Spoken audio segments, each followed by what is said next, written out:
I know what it feels like to feel uncomfortable. Correct. And the most deepest Yeah. feelings. And I've sat there. Yeah. Been there. Yeah. I've seen loved ones go through it, and I'm not afraid to hold silence in the most uncomfortable spaces. I grew up, my family, the funeral home business. Yeah. Wow. So I don't know if it came from that. Like my dad owns a funeral home in Miami. Yes. And that's maybe where that came from. Yes. I don't know. Yes. But like that stuff does not shy me away. Yeah. Like I'm going to sit there with you.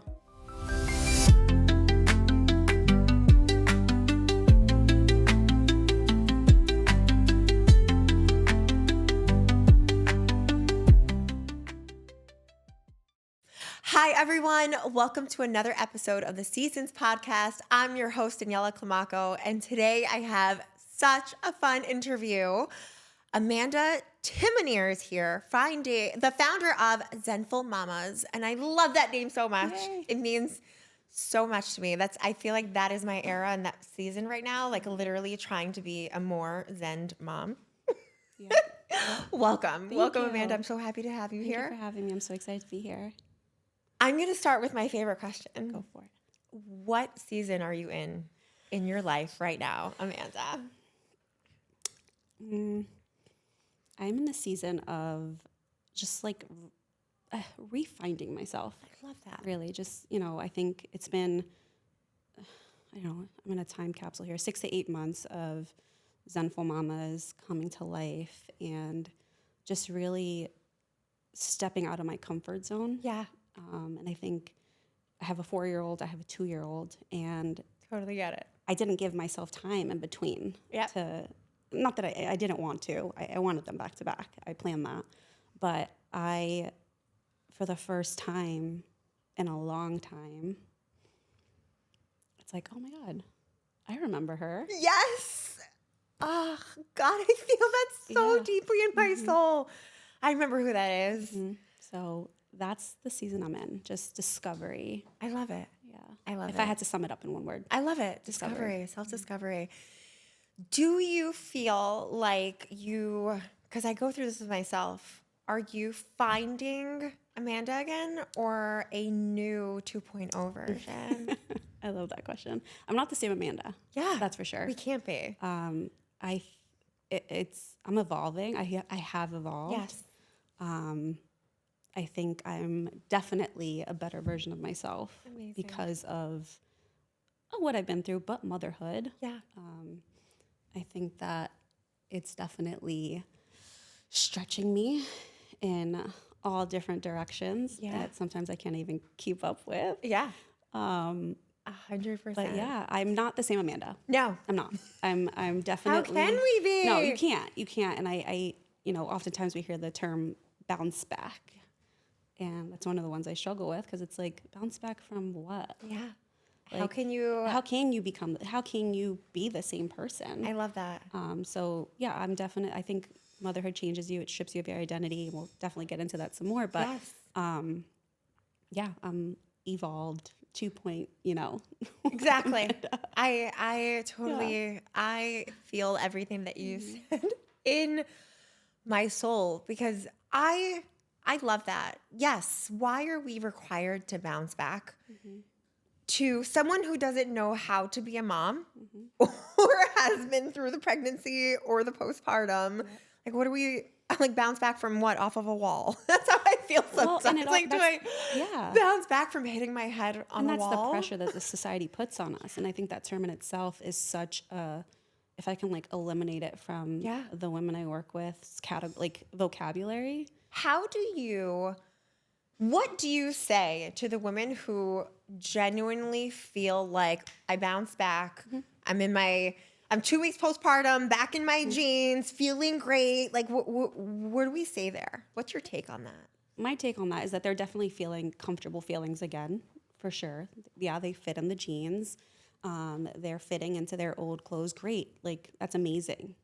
But if that's what they're, defining as bouncing back, I think it's a lot more deeper emotionally, psychologically than just physically. Yeah, I agree. And I think that I think us women, we really we pride ourselves on bouncing back. Yeah. And again, society really plays a part in that. Yes. And also culturally too. Yes. Like the mothers in our family, like how did they bounce back? Right. Right. And that pressure from all different angles. And it's not, we can use the term if that's what they want to use, of course, but there's like a lot of emotional layers that come back, like that come with having kids. I struggle with that. I do, because I meet some incredible women on both sides. Those that, like you said, like image-wise, phenomenal, but that word that you said, they lost their identity. There was a grief in who they were, being a mom, you know, not able to keep the same friends, a career, just physically they looked the same. They quote unquote bounced back, but completely lost. Yeah. And then I meet some women who, in my heart, I genuinely am like, how is this possible that they are just fire? Like went back to work within 3 weeks, like couldn't wait, have to go back. That's who I am. And we're talking about like social media, and I'm like watching and I'm like, can this be real? Like, how is it that just like, oh, I popped out a baby? And it happens all the time. Like I see it like very religious women, all religions, doesn't matter. They're able to pop out 8 and keep it moving. Or I mean, like there's all these different women, and I really want to have this conversation because like, I feel like I beat it with a dead horse, but I always feel like there's someone new who needs to hear it, especially with a podcast or like when I go and I speak. Because to me, like I don't know children without postpartum. And there's still such a stigma around it. I still sometimes get, you know, I'll see on social media or I'll hear from other people who are very silent about it, or I can see, you know, therapist to therapist, I can see, I'm like, I don't know if you really did recover from that. But like, where is that? How do we help them? How do we package this evolution? I think that needs to be the new course of action. You know, this what you said, rediscovering, because we are not, it doesn't matter who we once were, even if we loved that person. Yeah, what do we say? How do we help? How do we conceptualize? Because I can't conceptualize it. I'm like, that was not my life. Yeah. I mean, we definitely need to talk about it a lot more. Yes. Right? I think we definitely have gotten better with, you know, the things that we are talking about, like, you know, miscarriages. Yes. You know, I think we weren't talking about that enough. And now I think we are talking about it enough, maybe not. But I think, you know, really normalizing this identity shift that happens with motherhood, because it's so, you know, skirt around. Yes. And considered, you know, weak. I should be grateful. I should, you know, really be in the moment. Yes. And the reality is that all those feelings that you're having in terms of your identity shift and gratitude can coexist. Absolutely. And I think that's what we need to do more of, just talk about it. And that's why Zenful Mamas does exist, because I went through my own journey of, you know, 2 kids. The first kid didn't hit me as much. Tell me about that. So like that was more like this. I was bounce back model. Yeah. Tell I was us. chuckling as you were saying that, because that was me. I was, you know, I wore it like a badge of honor. Amazing. I was a badass. Yeah. I was, and I still am, right? But I definitely prided and myself. And that's okay. Yeah. I'm not trying to take that away from anyone. No, but I'm gonna get deeper on this. Please, because I look just, like that. I can't concept, like me personally, me, Daniela. And it's so funny that the women that have not had postpartum of any sort can't understand my side. So I want us to have this open conversation, I think, just to bridge that gap and unify all the moms. Yeah. So I was the former chief clinical officer of behavioral health company, multi-state behavioral company. Unbelievable. So high stress job. Oh yeah. Only female in the C-suite. Yes, that too. I'm so there. I had I had a reputation to keep. Yep. I had an identity to protect. Yep. You know, my whole team, the whole organization really saw me as this female who, like, damn, you are super, like, everything. Like, there's a problem, you solve it. Yeah. You know, someone needs support, you're there. And, you know, I wore that like a badge of honor. Like, that was who I was. Yes. And to the core, like, you know, am I a giving person? Do I care? Like, those things are still, like, obviously true. Right. So with my first kid, I went back after 4 weeks. Wow. Yeah, I think it was like 4 or 5 weeks that I went back. Oh, my goodness. What year was this? Oh, my God, it's a blur. Oh, no, I'm kidding. 22. Okay, so right after COVID. 22. And, my son was born January 9th, and I was at work in February. Oh, my goodness. Yeah, and it was my choice. At location? Yeah. Okay. Mm-hmm. Well, I was remote. Okay, you were remote. That's what I wanted to add. That was the better question. I couldn't get the words out. Okay, yeah. So I was remote. Were you going I somewhere? was remote. So I did work remote for 9 months. Yeah. So I had my baby with me, working remote. In the beginning stages was super easy because he was sleeping a lot. Right. And I didn't have any help. And the older he got, the more, mobile he got. And we put him in daycare at 9 months. And then I started going back into the office and like doing stuff. But to get to your point, like, I was that mom that bounced back. I was like, wow, like, oh my God, Amanda, you just had a baby. Like, you're killing it. Yeah. And I, like, that fed my ego. Okay. Like, it stroke it. It lit me up. Yes. And nobody knew, like, internally what was going on. Yeah.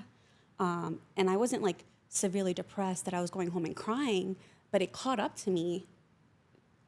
My son was 20. I got pregnant. My son was 18 months when I got pregnant. Okay. So I really didn't experience, I guess, a hormone, them being leveled out, as they say. Yep. So I went straight into it. Yeah. And that's when it started to hit me, like a truck. Like, were there signs? I was. You were hinting towards. Yeah, like there was underneath. Yeah, what was coming up for you? Irritability. Okay. Yep. Do I really want this job? Yep. I'm great at it. I'm good at it. Yep. I grew with the company. I've done so much for the company. And I gave it my all. Like, I still gave my job 110%. Yeah. And I think having one, I was able to manage it. I was falling short in certain areas for sure. Yes. But with the second one, there was no hope. Yeah. Of, like, me trying to pretend that I was this person. And that's when really, like, I was going to therapy. Yeah. I went back after when my my son was born. And thankfully I stayed in therapy. Amazing. Because I probably would have. Yes. I don't know how I would have. Maybe, Yes. and maybe that's how I coped. Maybe that's how I was able to manage it all. What brought you back to therapy? Like, did you take a break while you were pregnant, or? Yeah. So I had 2 miscarriages before my first son. Got it. And so that's what brought me into therapy again. Yes. Amazing. So throughout my whole pregnancy until probably I was like, I don't know, close to the end. Yes. I stopped, obviously, maternity leave. Yes. And then I didn't go back. Okay. And then I went back. Yeah. Because I was like, I can't do this. Yeah. Like, this is a lot. Yeah. And then my husband's like, you're irritable. Like, what's wrong with you? And again, like, men's perspective, like, what's wrong with you? That doesn't make us feel any better. Always. But he's definitely, he's great. But when he kept saying, and I kept hearing that, I'm like, this is not okay. Yes. This is not okay. I have to do something. I sympathize. Yeah. So that's when I went back. And, but yeah, having my second son totally, identity crisis. Yeah. Identity shift, identity crisis. Is this who I am? My whole life, performing and achieving, being that, like, goody two shoes and straight A student. That was me. Yeah. So that's how I got attention growing up. That's how, that was how I was seen. Yes. So that little girl inside of me, until 4 years ago, I did that. Right. I performed. Absolutely. I excelled at everything I did. Yeah. Anything I touched, done. That's amazing. But tolling. Oh yeah. Yeah. Yeah. Yeah. Yeah. I was mentally drained, exhausted, tired. That's what it is. Weight fluctuation. Like, I was doing everything at work, everything at home, in terms of, like, being on that me I get There it. was no time. There was no time. There was no. Who's me? Yeah. Yeah. I was just trying to take a shower and brush my teeth. Like, seriously. Funny enough, like you literally just took this out because I was trying to explain this. I had this conversation, and a friendly argument with my husband. And we come back to this frequently because he's like scarred over this. But then I really took a step back and I was going through exactly what you just said. Well, I think like you brought so much up because we do wear like a badge of honor or feel completely guilty or shunned if we don't. So for me, I thought, I'm supposed to be so loving and so like I wanted to love my son so much. And I loved him as a mom, but I didn't like him.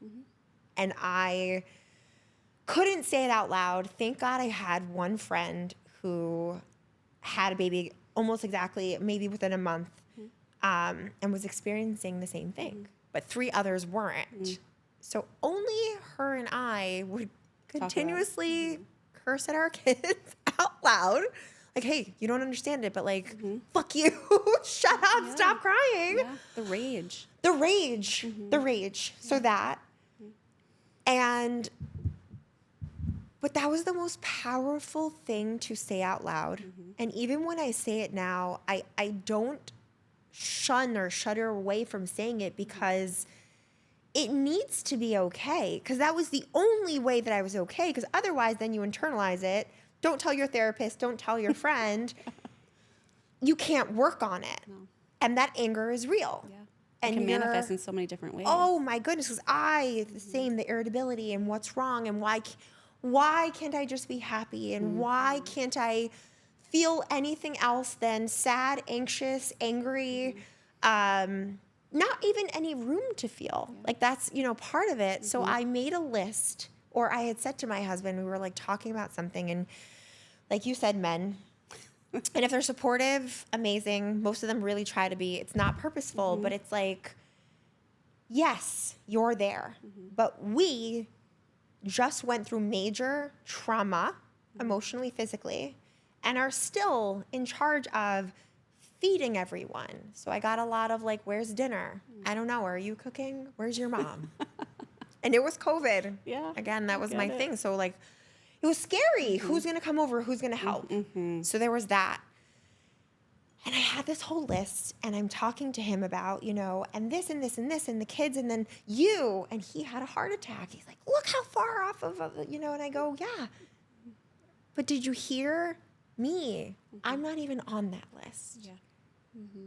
And that dawned on me more recently as that like came up again, and I, like you were saying, have found a new Daniela. I haven't been this Daniela, I don't think ever, to be honest. Like, even in my teenage years, like, and it's incredible, but scary and exhausting. And some of it is like shame and dread and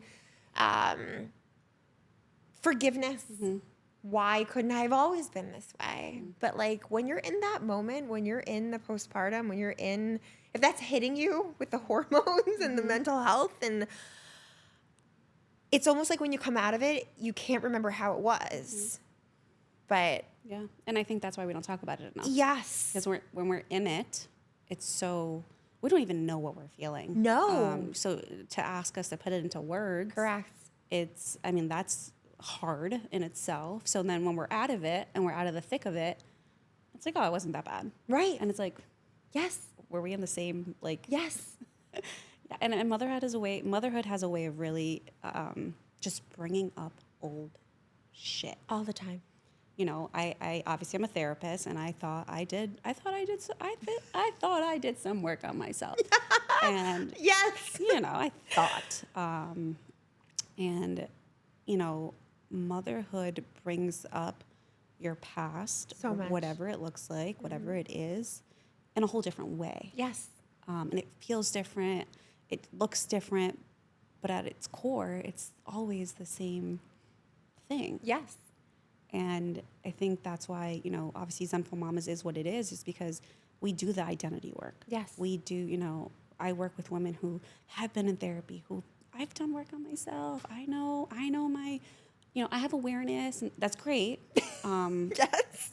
So let's use that. Right. And let's talk about your maternal lineage. Let's talk about, how did your mother? I love that. And really being able to get into the nitty gritty of it. It's a 12-week intensive container that we talk about all this stuff. And Amazing. It's very intentional Yes. and very we talk about things that you probably didn't even know we needed to talk about. Yes.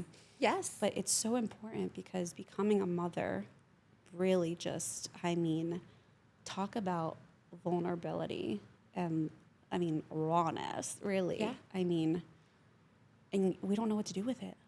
Absolutely. And we project it onto our kids. I had similar, my first son, like the rage. I felt like I can literally, I felt every nerve ending in my body when he would not stop crying. And then I would feel guilty. And then I would start crying. And then I'm like, just shut up. Literally. And I would, got to a point that my husband started catching on. And I was like, I need a break. Yes. I need a break. Yes. I need a break. So help. Correct. I'm walking outside. Yes. I need a minute. Yeah. Because I just literally, I've never felt all these nerve endings that I did after, Absolutely. It's wild. It's wild. And I think, going back to what I was saying, we don't talk about it because when we're in the thick of it, we Such a good point. cannot talk about it because, you should be grateful. Oh, you'll get over it. You'll get, just one day at a time. Maybe tomorrow will be a better day. We don't have a chance to do that. We don't have an opportunity to really sit with what's coming up. Yeah. Because we're literally trying to keep another person alive. We're trying to just survive. There isn't room We don't have to time. reflect. And that's why we need to talk about it before. Yeah. Because it's not that it's going to take it away, right? No. It's not going to take it away. No, but that's it a great definitely point. Yes. will make it a little bit more lighter, Yes. more awareness, Yes. more okay. Yeah. I know what's happening. Yeah. I wish I had better words to No, to you did an explain. incredible job. It's wild. It's wild. And so I want to ask you, and then I want us to go back to this point because I think it's incredible. The before. How can we prepare? Because you know what? I've never actually thought about that. I prepared in my own way, mental health wise. Yeah. I knew that I was a person suffering from anxiety and depression, and I worked on it really hard. Went to see a therapist, had a psychiatrist. That was my journey.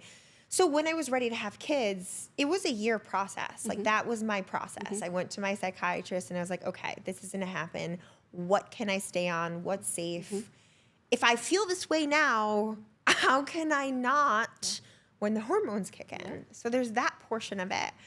But if you're comfortable, I want to know, and you said the birth, were you doing Zenful Mamas before, or this was the birth of it? No, this is the first. So, it's Zenful Mamas is 6 months old. Oh my gosh. If Okay. that. Perfect. It's so what was it's a baby. Yes, it is a baby. It's another baby. Any job, baby. any new. But what was it? Because I think it's so important for us to talk about it. This shift, because it's actually a really beautiful thing to bring up also. Each pregnancy is different. Each experience is different. The first, the second, the third, it's all different. So even if you are privy to, or think I've done this before. Oh God, yeah, that one. So let's talk about that, because I sympathize there, but I had been in such darkness with my first that thankfully, because it could have gone a different way, I was already coming or ready, quote unquote ready, because you're never ready.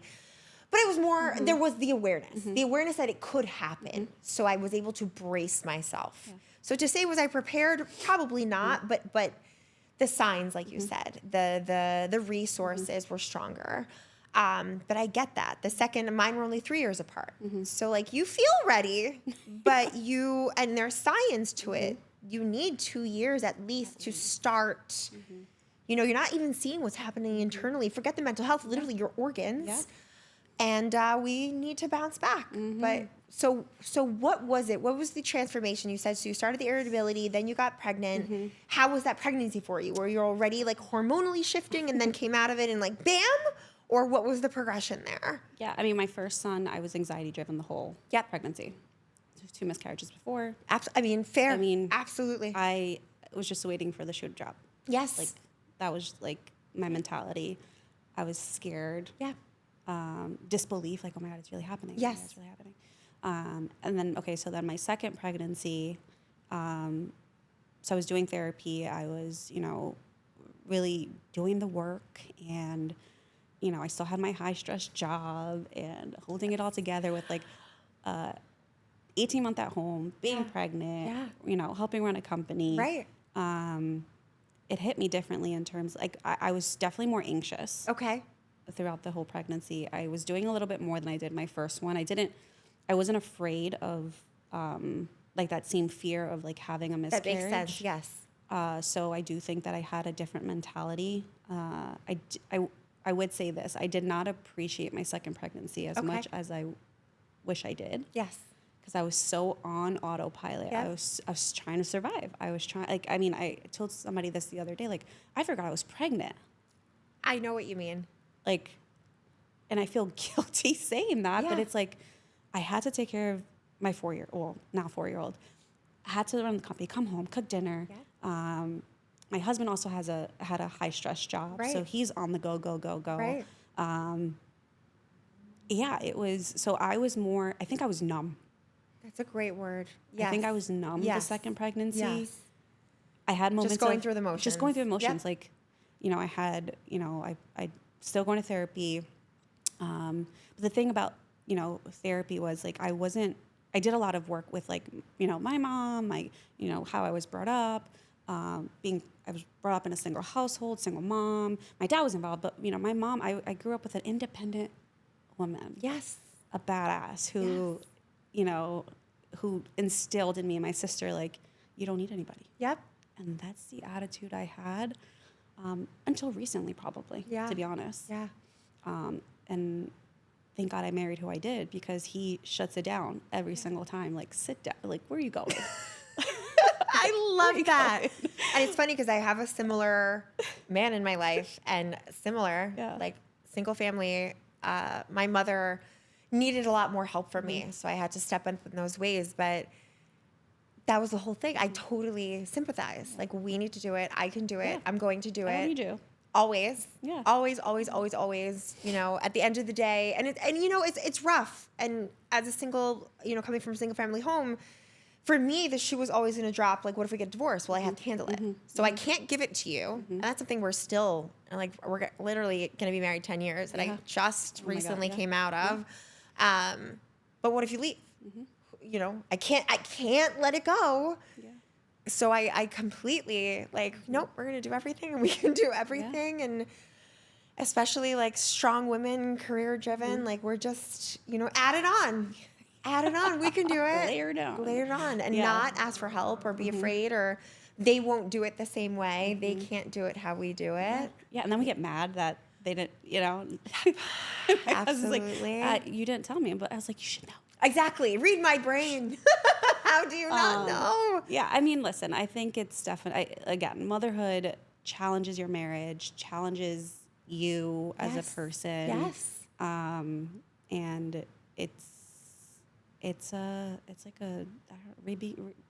like being born yourself. Like, that's a beautiful way. Like, yes. You are literally rediscovering yourself in a whole different light. Yeah. From a nurturing light, like, who are you as a mom? Who do you want to be? And the beauty of it is that we can decide that. Yes. Like, yes, we are given a blueprint of what motherhood looks like in our life, because obviously we were mothered by a maternal figure. History, right? Our grandparents, things also pass down generational trauma. Correct. So that there's stuff in our DNA that, just we don't even know is there. That's true. So we don't even have, like, a heads up. Yeah. Hey, this is going to come out. Yeah. But we have a blueprint. True. We have a blueprint. Yes. And before having a baby, even if you have a baby and then you have to do the work, that's fine too. But we can look at that blueprint and decide what's going to work, what's not going to work. Yeah. What do we want it to look like? What do Yeah. we want to introduce into this blueprint Yeah. that really for us is important? And how can we have actionable items to make it work? Yeah. You know, you want to be loving. Okay, how are you going to do that? Yeah. Like, what is that going to look like for you? I love it. And just having these conversations, you know, awareness is power. Yes. And if we start speaking these things out loud, Yeah. things start to kind of start clicking. Is it going to make it go away or make our journey a lot easier? Yep. No. Yep. So that's not what this is. You know, I'm not going to sit here and say, you are going to walk out of Zenful Mamas so zenful, you're going to be a whole different person. You know, like, that's No, not, but you'll have... That's not it. That's Even not a it. person to call is helpful. Yeah. A person to say, this fucking sucks. Yeah. And say it how you want to say it. Don't be filtered. Don't filter yourself. And I No. think that's what we struggle with as women. At least I did. Like, I filtered myself because Yeah. I had an image to protect. Yeah. And it was my livelihood. It was my job. Right. It was, That's the hardest you part. know, that it was like I had to play this role. And it was freaking exhausting. Exhausting. So exhausting. And I had no time, no space in my head to do anything for me. Yeah. And I think that's the part when I look back, like when we are, you know, in retrospect, because I Hindsight's 2020. hindsight's 2020. And it's so funny that you say that because that was my word too, numb. Mm-hmm. And I had gained so much weight and I was hiding. Mm-hmm. It was comforting. Oh my God, I get it. It made it was literally tangibly comforting. You know, the warmth, the food, the weight. Oh my God, I get it. And it's funny because it's so funny that you said that because recently again, like you're just meeting me today. And it's so funny because like even on social media and I watch myself and I see it and I'm like, this person is new. And yes, when I was younger, there was a lot of confidence there. Until I realized there was this pivot point, I want to say 17 to 21, where my past really caught up with me. Where exactly what you're saying, where this like, well, I did it all myself this whole time. And like, you know, I was driven. And there was something about this turning point going into college where kind of like motherhood, that identity shift of, wow, now I need to go be an adult. Everything came up. All of the self-doubt, all of a sudden I couldn't. So then that shifted into the fight or flight, the just going one day from the next, and all of a sudden 4 years later, cool, I graduated. Wait, now I need to go back home. That wasn't really an option for me. Physically it was, but I just knew the relationships that I had with my mother at the time, I wasn't going to thrive. I couldn't make it. So I moved in with my then boyfriend, now husband, that long. But he, same thing, like, I really think that you should go to therapy. And I was like, okay. And we're the therapists, right? And now we're the therapists. Wonder how that happened. And I did all the different kinds, every modality, the CBT, every acronym, the CBT and DBT and AA, whatever, the whole thing, the ACT the whole and the shebang. Oh my goodness. I learned a lot about myself. And like you said, so I get to this point where I'm like, well, you know, now I'm taking all the good drugs and I feel great. I'm like, cool, I'm this great person now and I'm managing all the things and I feel great and I'm healed. I can do it. And then I remember exactly what you're saying. I got pregnant. It was super exciting. And the weight started coming, which was always a struggle my whole life. And it started there. And some women, and I guess that was to the beginning of our conversation, it was not my destiny. I think even if I wasn't if I didn't, and when I say postpartum, I mean it in the depression, the anxiety. Like when people say postpartum, like textbook definition. So even like imagine if I didn't have, I couldn't imagine, but I think about it now because in retrospect, I'm like, that happened to me? Are you sure? I know. Which is difficult because it's hard to forgive that person. Part of me sometimes catches myself like, ugh, why did that happen? Which sucks because then I feel really sad for that person who was really struggling. Had no words. Had no way out, couldn't see through the fog, couldn't see through the clouds.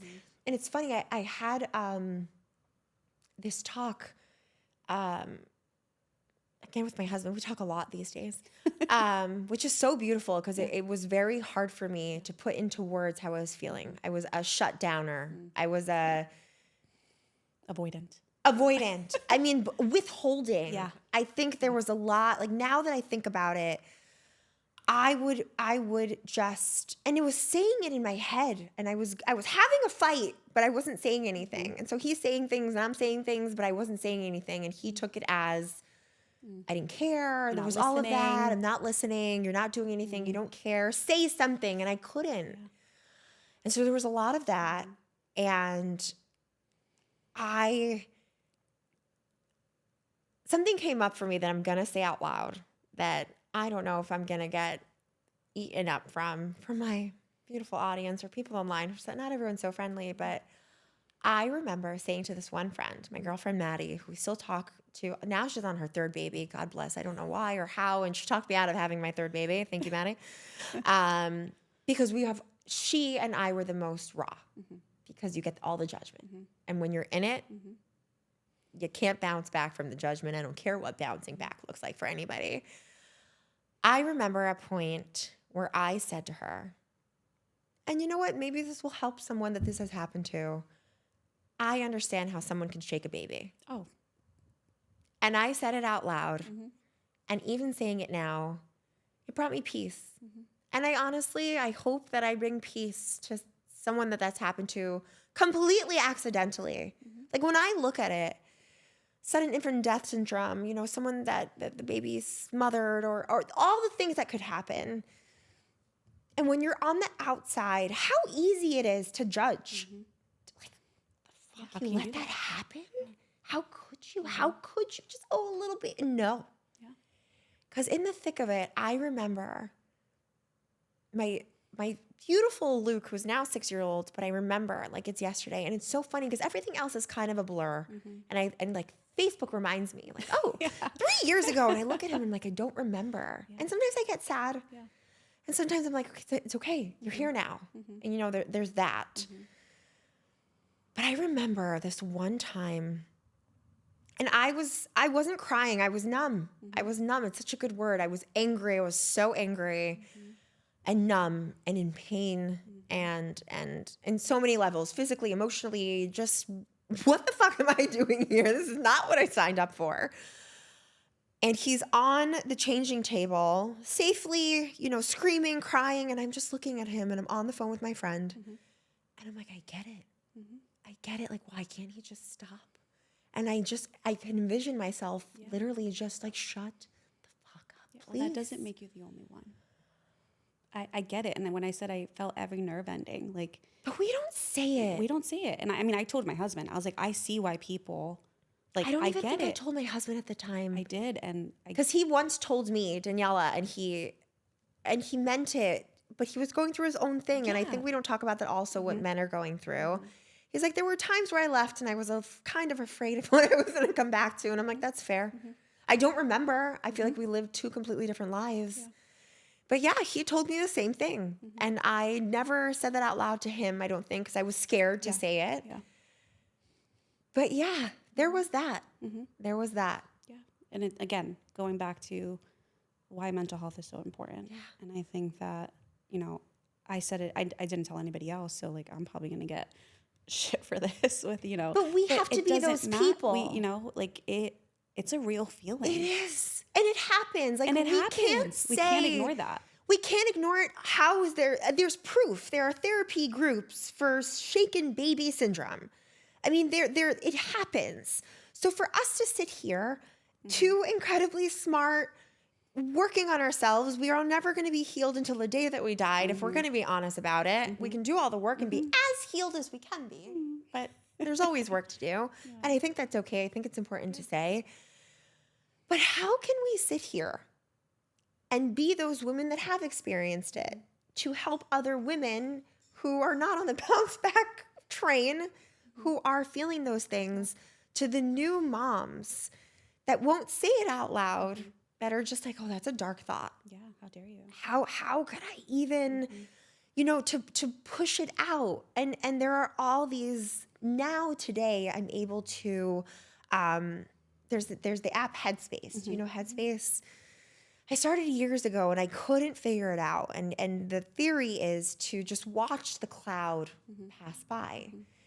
And recently, again, in hindsight, I put it into words. The cloud was hitting me in the face, like driving a plane through the clouds. There wasn't room to let it pass by because there was no exit. Yeah. I was in the cloud for years, 2-3 years. And I'm just like, I still have these conversations and I guess there is a level of still trying to forgive myself, heal.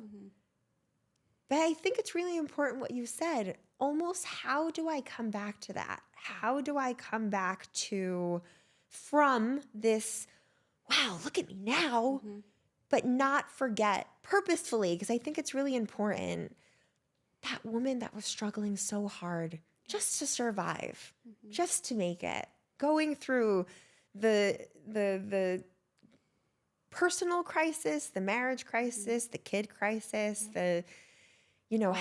all the crises, wow. It's a lot. It's a lot. And at which point did you decide, peacefully and not peacefully, to make a breakup? Like, this is not working for me. I need to be new. Where was that for you? It was, let me think. I know I said, I will not enter 2026 doing what I'm doing. So very recent. So it was, I believe it was New Year's 2025. Okay. That I told my husband out loud, and to this day I remind him, like, do you remember I said that? That I will not walk in 2026 will be my year. Like, I'm going to start preparing. I'm going to start, doing everything I need to do to, like, make sure, obviously I want to work. Yeah.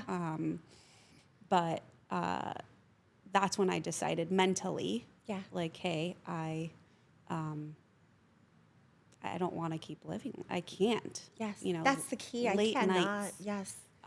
Maybe, doing, I think one night specifically that kind of comes up for me is bath time.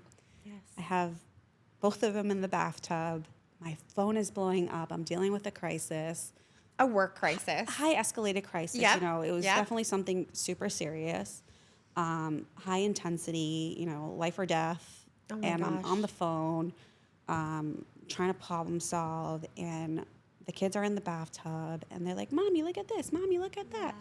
Yes. And I was like, baby, wait, hold on, wait. And I was so sick and tired. I was so sick and tired of saying, wait. Or Mommy, give Mommy a minute. Yep. And then there's something about that look on their face that was like, it's like imprinted in my brain. Yeah. That I was just like, yeah, no, this cannot continue this way. Yes. Like, I always said I was going to be a mom that was present. Yeah. Whatever that looked like. Right. Like, I was going to be there. Me being on my phone and disconnected from them was not, like, that's a non-negotiable. Yeah. Like, no. Right. So that's when I mentally, that's when I started, like, kind of switching gears and, like, Gosh, something that resounds has so to give, because this is not the mother I want to be. Yes. And I cannot imagine giving my kids an emotionally absent, mentally absent mom who, give me a minute, like, psychologically, like, what is that going to do to them? And where was your minute? Right. And that, like, I didn't have a minute. Right. I was out of the equation. I only, Right. I did it for them. Yes. But in turn, Yes. now I have a minute. Yes. Now I do what I want to do. It's I incredible. fit in, a massage once a week. It's crazy. And my husband's like, a Crazy. massage again? I'm like, yep. Yes. And don't make me feel guilty about it. Yes. Yes. Because honestly, that's how I keep my sanity. That's how I can come home and be the most loving person. That's true. That's what it is. Like, that's what I need. I know that I Yeah. thrive off of meditation, breath work, massage, non-negotiable, every 2 weeks now. I was Incredible. excessive in August 2025 when everything started happening. That's what you needed. That's what I needed. That's what you needed. That's Trying fair. to figure out, like, what do I go? Which direction do I Right. go in? Right. And I was so also sick and tired of being put in a box. I always thrived on having my hands in so many different pots. Yes. private practice in 2018. That was there still Right. and doing its thing, not a full-time practice. Right. But then also like consulting, leadership.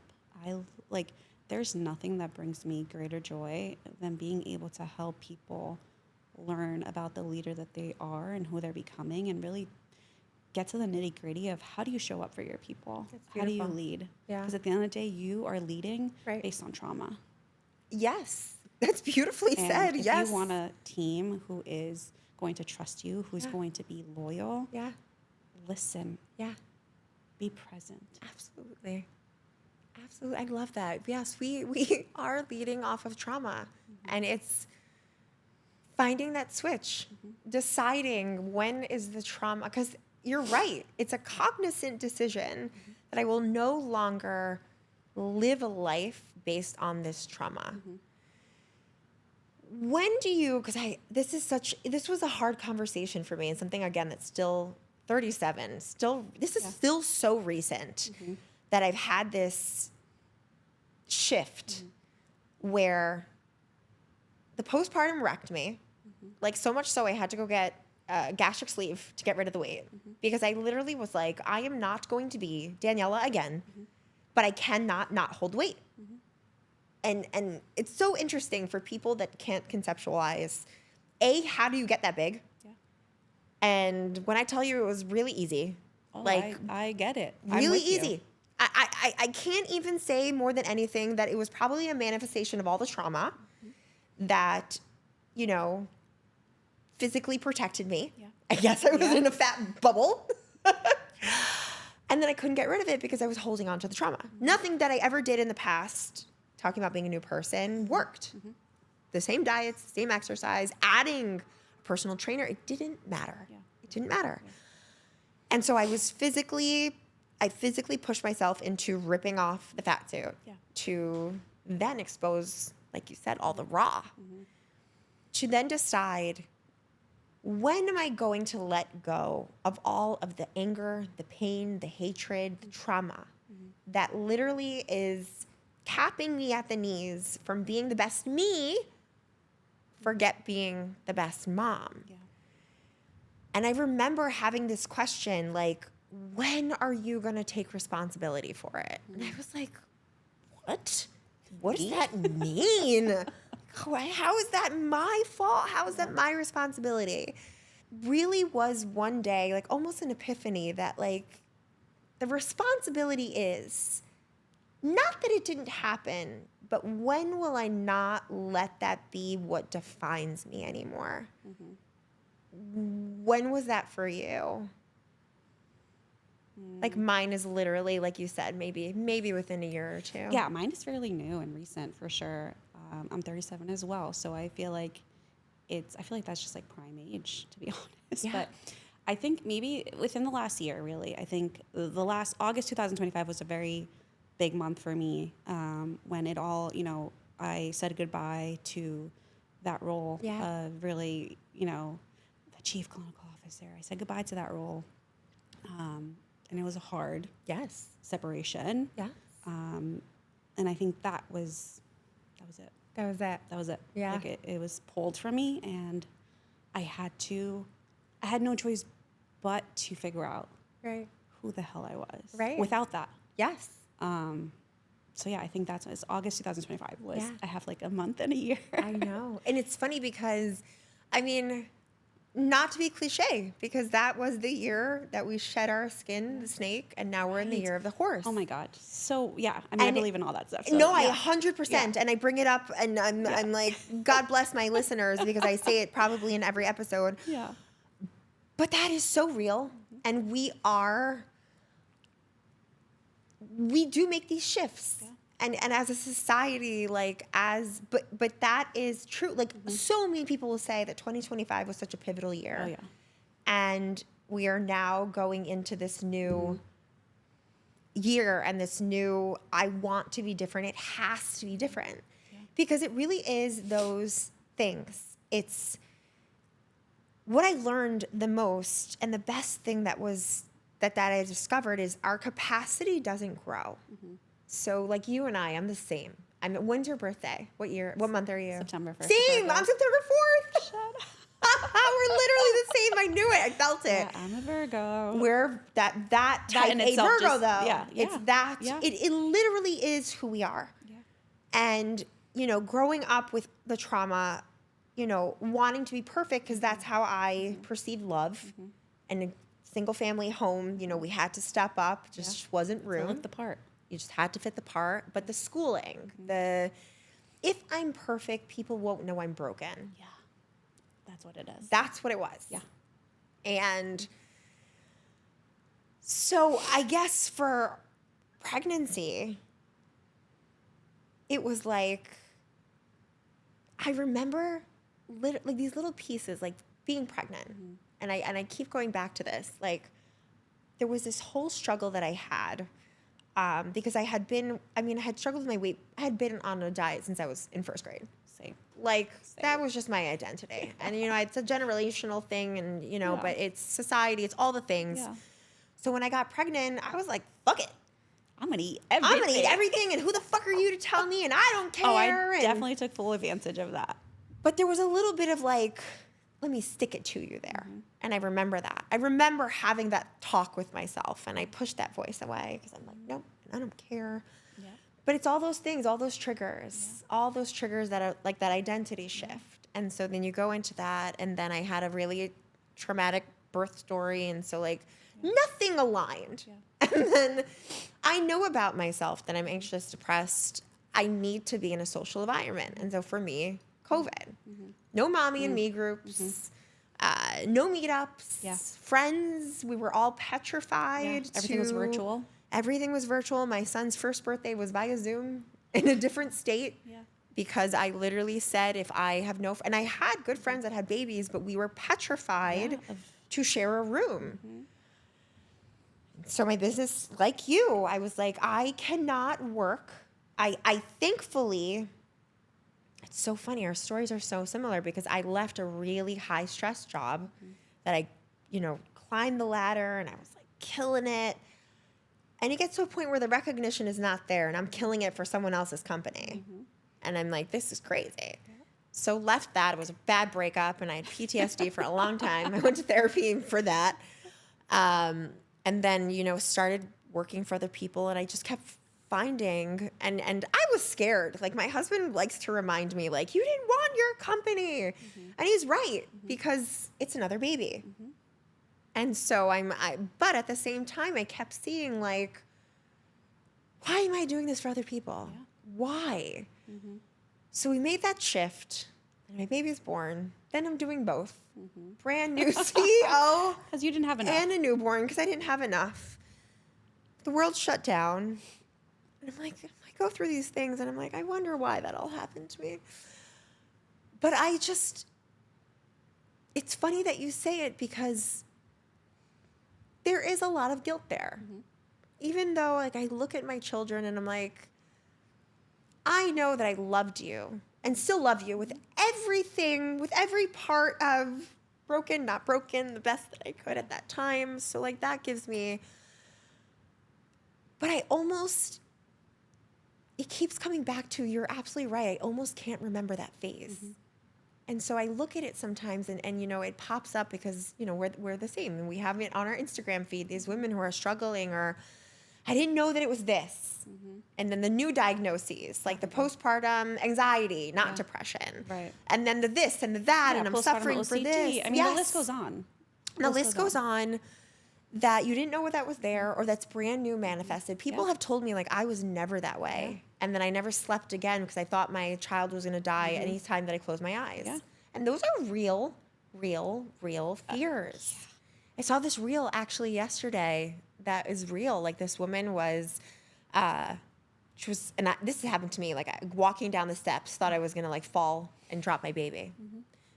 She did one where baby was in a little bouncer and she was like, pouring a tea kettle and then it was a doll but the imagery was that the water spilled on the baby. And it was like all these things and I'm like, okay, I'm not crazy. That's it. And it's like it's almost wild because I had someone ask me the question, so what does postpartum feel like? Because they were a mom that just didn't experience it. Didn't experience it, was Yeah. able to just collect themselves and move on and do all the beautiful things. And it's interesting because I'll ask you because I don't know the answer. Are you envious? I'm not, because there's a part of me that doesn't believe it. Fair. Same. And I guess that's why I asked you that original question. Not because I'm like, not, is that real? Yeah, not to shit on anybody's No. parade, but like, if you're truly wholeheartedly telling me that you have not experienced a slight feeling of anxiety or depression or rage or whatever, and that you just had a hunky dory, everything. I mean, I'm with you. Like, if that's what you're telling me and that's your truth, okay, great. I'm with you. Yeah. But there's a part of me, I'm not envious. I not that I don't believe it. I don't believe it. I'm just gonna say that. I am with you. I'm not envious, because my journey honestly has made me such a better person. Yeah. I know what you mean. I cannot imagine not being who I am today. And still in the thick of it. I know what you I'm mean. not anywhere. This is just 7-8 months in of me doing what I want to do. Yes. It's beautiful. And it's powerful. It's work. It's not it's so much work. Oh yeah, I'm no longer this, so it's all coming to me naturally. Nope. The struggle bus is building a business is, I want to quit on a daily basis probably at this right now in my life right now, the last 2 months. My husband reminds me, you didn't do this front, you need to keep pushing. I got your back. Keep doing it. That's incredible. We're good. Yes. And, going from 2 salaries to 1 was nerve-wracking. Yes. We didn't have I was the swipe queen. Right. Swipe. Right. I didn't have to think about money. Yes. In terms of, not that I was rich, but I didn't think about it. Now it's oh wait. Oh. Yeah. Yeah. Oh. But for a peace of mind. Yeah, but it's also it's temporary. 100%. It's Yes. temporary. Yes. And that's okay. That is okay. There's a sacrifice that has to be made right now, and the reality is I have big goals, big dreams, Absolutely. and anything I put my mind to, I've always excelled. Yeah. So what makes this different? I love that. And I need to remind myself that. I'm Yes. saying this out loud to you. Oh, Does it mean I 100%, believe it 100%. all the time? No, it's so funny because I've been through and again, the seasons, I've been through so many seasons, so many journeys, and I really look, and I have to practice how to look back at these different stages, phases without emotion. I think that's a huge skill, meaning not getting caught up being guilty. The why, the should, the could, the if, it's very hard. It's very tempting. And it's exactly what you said, to remind when we're feeling, good and powered with this new knowledge and awareness that that was the same, but just then. It's so hard not to compare and to go back. And if I could, and if I should, and why, and, now I know better, but because I am different, because there's room to know better or be different or make a different choice. But I recently had all of these new revelations. I went on a mushroom journey. I was just talking to somebody about that, but go ahead. I am much more open about it. Yeah. Haven't done a segment yet, but because I was I have done all of the healing. I have done all of the talk therapy. I had done the weight loss. I had done I had done it and I had done it. And I'm like you, I was finally at a place where I need help and I have to be okay receiving and asking for help. And so it happened. My husband he had his own journey and was seeking, was more privy to all of the things. And I was I don't know if that's for me. But then someone put it in a beautiful way for like the somatic healing, the actual physical body trauma that I was holding on to. And I'm like, what if this is it? What if I can let go? Or the other part of it, I was told that you can confront your demons. And to me, I'm like, fuck it, I'm ready. Let's do it. Do it. And I didn't think too hard about it. And if you're someone that's ready for it, I recommend it. It literally was life-changing. I came home and my husband's like, why didn't you do this sooner? that was that too. And I told him to shut the fuck up because you're shaming me. And he's like, I didn't mean it that way. And I'm like, well, that's how I feel. So don't do that. But yes, literally, what took you so long? Welcome. And, but also like, I literally feel unlocked. Yeah. I literally am like, I love your word, Zenful. Like I took up yoga. Like legit, like not even a weird woo-woo. Yeah. Like I actually understood the breathing, the formation, the stretching, like releasing all the tension in my body and how that made me physically feel different. I found a libido I didn't know I had ever that had been locked away because I have sexual trauma from 3 years old. Yeah. Even as a teenager, I like, it's not the same. Yeah. But it's that. And I'm like, oh, welcome back. Hello. How are you? This is lovely. But also like peace and understanding that like what deserves my energy and what doesn't. Yeah. And that there's nothing that money can give. Like there are clients that I have had to let go because I'm like, this is disrupting my ecosystem, my life, my family, my kids, my me. And it's rough because your identity goes back to, well, now it's my business and it has to strive and I have to get more clients and I have to. And it's so hard. And I look at myself now with all of these new eyes and I promised myself that, so how do I hold on to this was my question. How on this beautiful summer day when the sun is shining in my mind, right? Thinking of the clouds and the sun, when it's not, because I think that's also the falsality. To think that we will not again be confronted with this darkness. But it's how do we not step into it is the better question. So let's go into that together because I want your take on all of that, but also, like you said, the preparation, the birth of Zenful Mamas. What does that look like for you, for your clients, for our audience? Like, what is that we can offer to someone that's in the thick of it, or is preparing, or didn't know, and they're like, oh wait, that is me. Just kidding. Yeah. Hello. Hello, I was lying this whole time. Oh, that feels familiar. Yeah, there you go. I think definitely. So it starts with therapy, first of all. You cannot do, my 3-month journey without being stable in terms of like, if you're having active panic attacks, if you're constantly spiraling, like that's not going to be beneficial for you. Right. So we need to get that, we need to work on that. But definitely normalizing mental health. Yeah. Before, throughout the process, before you even consider becoming a mom, I've heard both sides. I've heard, women who just, go into it and just, have a baby. And then it's like, oh crap. Whoa. Yeah. Hi. And then I know people and friends of mine who prepared for a year. Yeah. Going to therapy with their husband and talking about it and all the fears that they've had and literally anything under the sun. That's amazing. That, that was like targeted, they targeted that in therapy.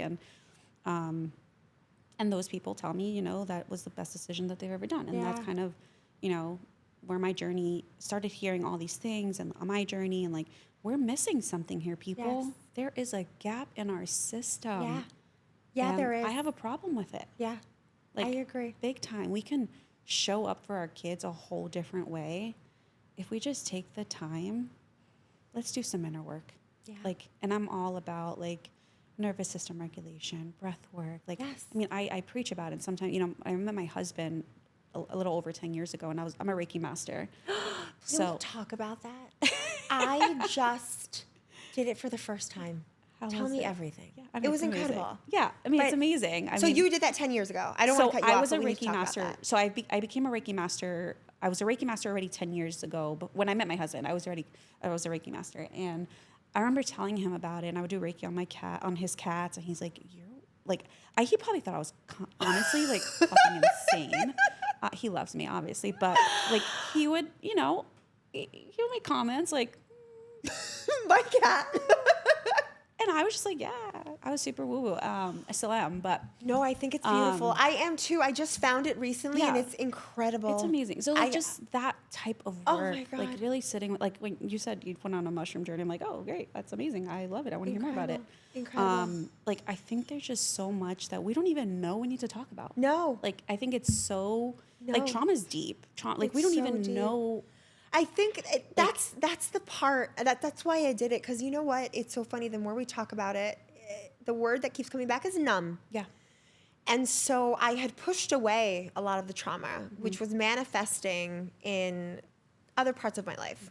And so I realize now today that the trauma, the fixing that I'm doing, this like final piece with my mother, is really all the other things. And the bottom line is, why didn't you save me? I figured that out. That's my last bit of trauma to let go of, and that was the thread that was sewn throughout. That I literally just shut the door on my other trauma, and I was talking about it like it was nothing, but because I was numb. Yeah. So it was a disconnect. Yeah. I wasn't really talking about myself. 100%. And how in the world did you become a Reiki master? Please tell me, because I just did it for the first time. I signed up for, there's a subscription now called Mindful Soul. Do you know No, it? I don't know that one. Whoever owns it, shout out, because I'm a subscription queen and it's terrible, but it is a subscription to stones, to crystals. Oh, I mean, that's my other jam, but okay. Well, you talked about, that's why I'm bringing it up, because that has to do with Reiki. And Yeah. through this whole journey, and before, I had been working with a healer and it was all of this. I had been working with a healer almost 2 years now, and my husband got really into all of it, and I was like following his path, because I'm like, well, if I don't jump on board, I'm getting left behind, and I'm not getting left behind. Let me see what this is all about. I wanted to feel healed. And I think that's the first step, that you need to want that. But then knowing that there's more, because it's not just the talk therapy. Yeah. There's just so much more. So please tell us who don't know what Reiki is, 'cause I did it for the first time and once, and I'm going to do it again. Yeah. How did you get into that? What is it? And from there, were you in this like high corporate job at that point? Like, where was this all in together? Like, tell me everything. Yeah. So tell us. Because that I makes got sense. into Zenful. it. Yeah, I Duh. got into it 2016, so 10 years ago. And I was just finishing up I don't even remember. Oh my God, I'm in like a time capsule. When did I graduate? I don't remember, but I was in my master's program. Yes. And where I did my internship or my practicum, one of the two, I don't remember. It was trauma based. I love it. And it was in Homestead. Okay. And part of the journey there was the modality that we worked through was it was called trauma incident reduction. Okay. So basically, part of that process, our clients also had to go through breath work, meditate. Like they had to do like other work besides, talking about whatever it is that they were talking about. But we had to go through it first. Okay. So I was level 1. Okay. And Because of this beforehand. because of this work. Amazing. Yeah. So I did it Incredible. because like I had to. You had to. Okay. But before this, I was very like spiritual meditation. Like I good, still okay. had that. Yes. Like that was still me. Yes. Yes. So I drank the Kool-Aid. I was all about it. Incredible. But my experience was, I came home and I was like, I levitated. And my husband was like, well, my boyfriend back then, husband now, he was like, you what? I was like, I levitated. He goes, no, you didn't. I'm like, okay, whatever, I did. Yes, I did. Whatever. So I kept it moving. So then I was so interested in it, started learning more about it, I got level 2, like I kept going with all the Amazing. certifications. Yes. And then I started teaching, having like Reiki circles or my Reiki God, groups really incredible. at the facility that I was working Yes. at. It was treatment. It was a Please tell us substance what use. Reiki is. Yeah, so it's I'm envisioning yeah. it, but Yeah. for those that don't Yeah. know, because I had no idea, you know what I thought it was? Do you know that there's the Japanese, the sandboxes, and they literally rake? Yes, I swear, yeah. I promise I thought that was it. Reiki. I guess, Literally. Oh, I get it. I didn't think about that. But Yes. yeah, So I can see that. if it's me thinking about it, there's other people thinking about it. So please It's inform not a us what Reiki is. sandbox No. with a rake. I promise you, I thought I did it literally 2 weeks ago, and Yeah. I thought that's what we were going to go do. No. I was like, we're going to go garden. So it's Japanese, and so energy hands on laying hands on healing, right? Yes. So it's chakra based. Yes. And really, in the most simplest terms, is balancing your chakras. Yes. Really kind of, aligning Right. your chakras and really kind of just that energy flow, right? Like as a Reiki master, we are a vessel where we allow energy to flow through, and Yes. it's really energy based and, hands on. Sometimes we touch, sometimes we don't. Right. It really doesn't, it depends. Right. It's what we feel. Right. But it's really just kind of meditative. It depends the Reiki the professional, but you're setting the tone, setting the room, aromatherapy, crystals for sure are a big part of it. Big on crystals. Another thing my husband used to chuckle at, I used to put crystals at the corner of when we moved in together, I used to have crystals hidden around the house. And he was just like, what are you doing? I'm like, I'm just starting, we're so I get protected. it. Yes. we got it. I love it. And you know what the truth is? It doesn't matter what anyone thinks. Like, it doesn't matter. I never cared about that part of my life. Like, I was like, I don't care what you think. I'm still doing matter it. because the truth is, if you manifest it, it is true. Oh, I believe in that. And 100%. I really like tell people that all the time. Like, if you believe it, it's true. So like, even if you are someone who doesn't believe it, but the person that does, that is their truth. It is true. The stones, you may see it as a rock, that has energy. It's all about the energy. I believe that so much. Yeah. It is, and so that's basically what it is. Yeah. And it goes back to like nervous system. I just got into breath work recently. Love it. Actually getting certified, finishing that up. And that's amazing. That was, I've done breath work in the past, and then being reintroduced to it the last, in August 2025, has been just like, what is that different? How is that different than someone that will, say like count, breathe? Like what makes that different? Breath work is, it's, as simple as doing, box breath, 4 in, hold for 4, let go. It's as simple as that. Yes. Because but- that's what and there's different ones for different things. Oh yeah, I've learned. 100%. But it gets more intense. Yeah. Like it gets so intense. Like there's fire breath. Like there's Incredible. people laying down on I one of the ones that stays with me was 11:11. Okay. The portal 11:11. I did a breathwork My journey husband that has night. it tattooed.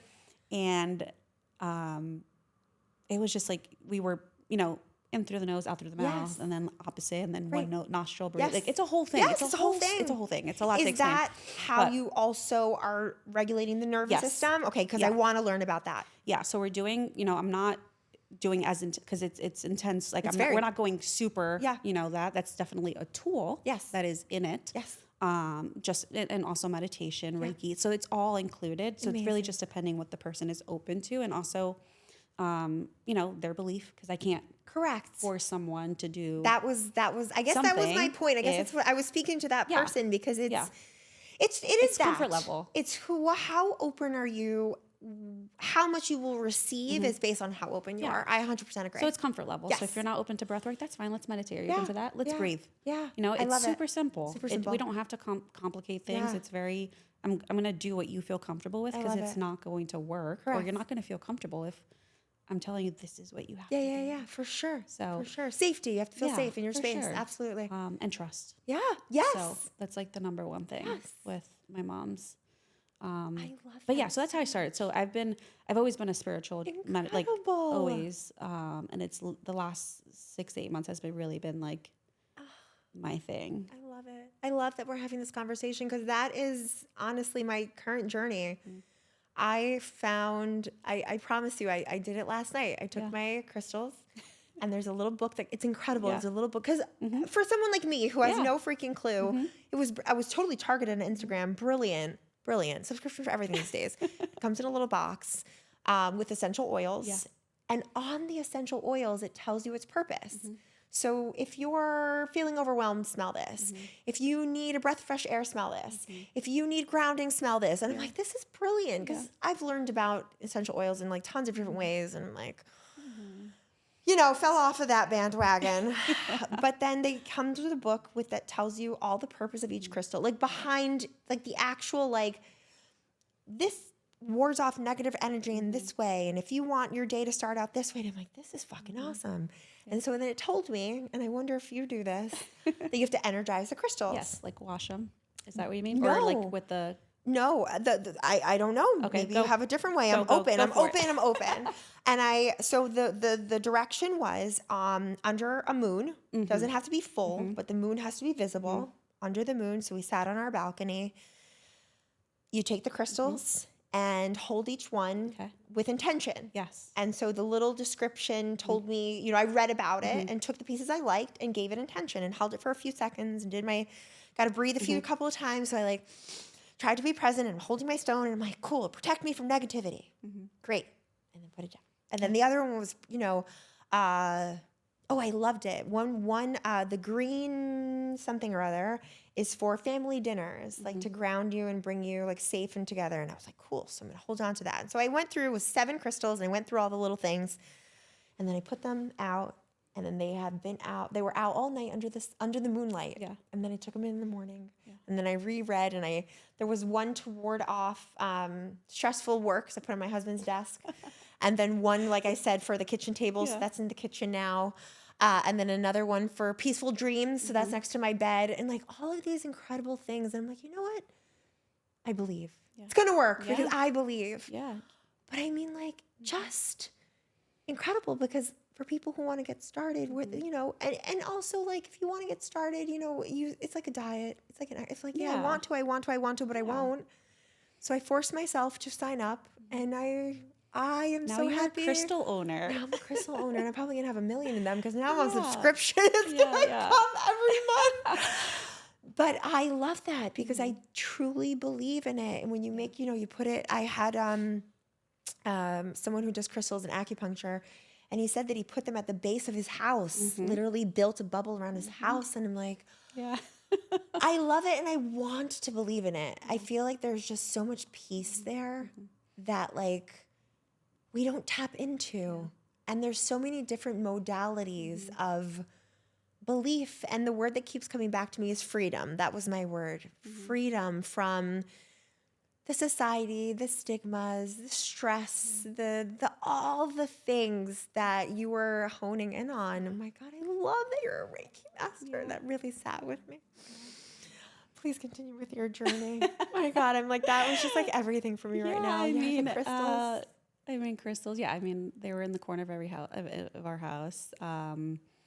But yeah, washing. So usually I wash them before I energize them. So with like water, yeah, like really, like literally. So the same night, like I wash them and then I go energize. Like then we do under. I love that. To kind of just if they've picked up anything. Okay. Maybe I'll just. Can I still wash them even though they're energized? Well, now, you already energized them. Leave them. Until wait until you do your next charge. Cool. But yeah, so I mean, I think. For me, spirituality has always been a big part of my life. Growing up Puerto Rican, watching, my grandma, my great grandma, like, there were certain beliefs and rituals that they've had. And it wasn't until recently that I started really tapping into this. I love it. Because it's always been a part of my life. And I was talking to my sister about this. Like, I feel like I knew about this stuff. That's how it is. I don't know if I pushed it back because I was like embarrassed or like, they probably think my family's crazy. Correct. No, it's all of it. Like it's everything. But lately, it came up in one of my therapy sessions, and I was like, I was a hot mess, like crying. I'm like, oh my God, this is like, and I was like, I told my therapist, I was like, I don't even know the last time I don't even think I've even said this out loud. Yeah, that's beautiful. So, and it makes sense why my whole life I've always felt such a deep connection spiritually. Like before Reiki, I was into meditate. Like it's like been a part of me. That's incredible. So is that something that your family was doing, or that you just brought they're upon? Very Puerto Rican, very just my grandma my grandma's very old school, so she would always tell me things like, you're protected. I love that. We would take little, growing up, me and my sister and even my cousins, but my grandma used to do like flower baths. I love that. Oh, and I didn't understand back then what was happening. I was just like, oh, it smells good. But now I do. And it's wow, it really was. She was like, she was instilling in that. Yeah. So that's kind of what I grew up with, like flower baths and there were crystals in the house. I love that. Yes. And, you know, so that's kind of where my journey started with that. And I think that I tapped into that. I would tap into it secretly. Okay. My husband obviously knew because like he was home with, Right, like, right. we lived together. Right. And like he would joke about it, but like it would hurt my feelings. I'm Yes. like, leave me alone. I know. But now he's all about Until it. you own it. Yeah, now he's Right. all about it. Yes. Like if I have a Yes. feeling about something Yeah. and I tell him, babe, blah, blah, blah. Yeah. He's like, nah, you're crazy. And then it happens. He goes, shit. I should have listened to you. Shit.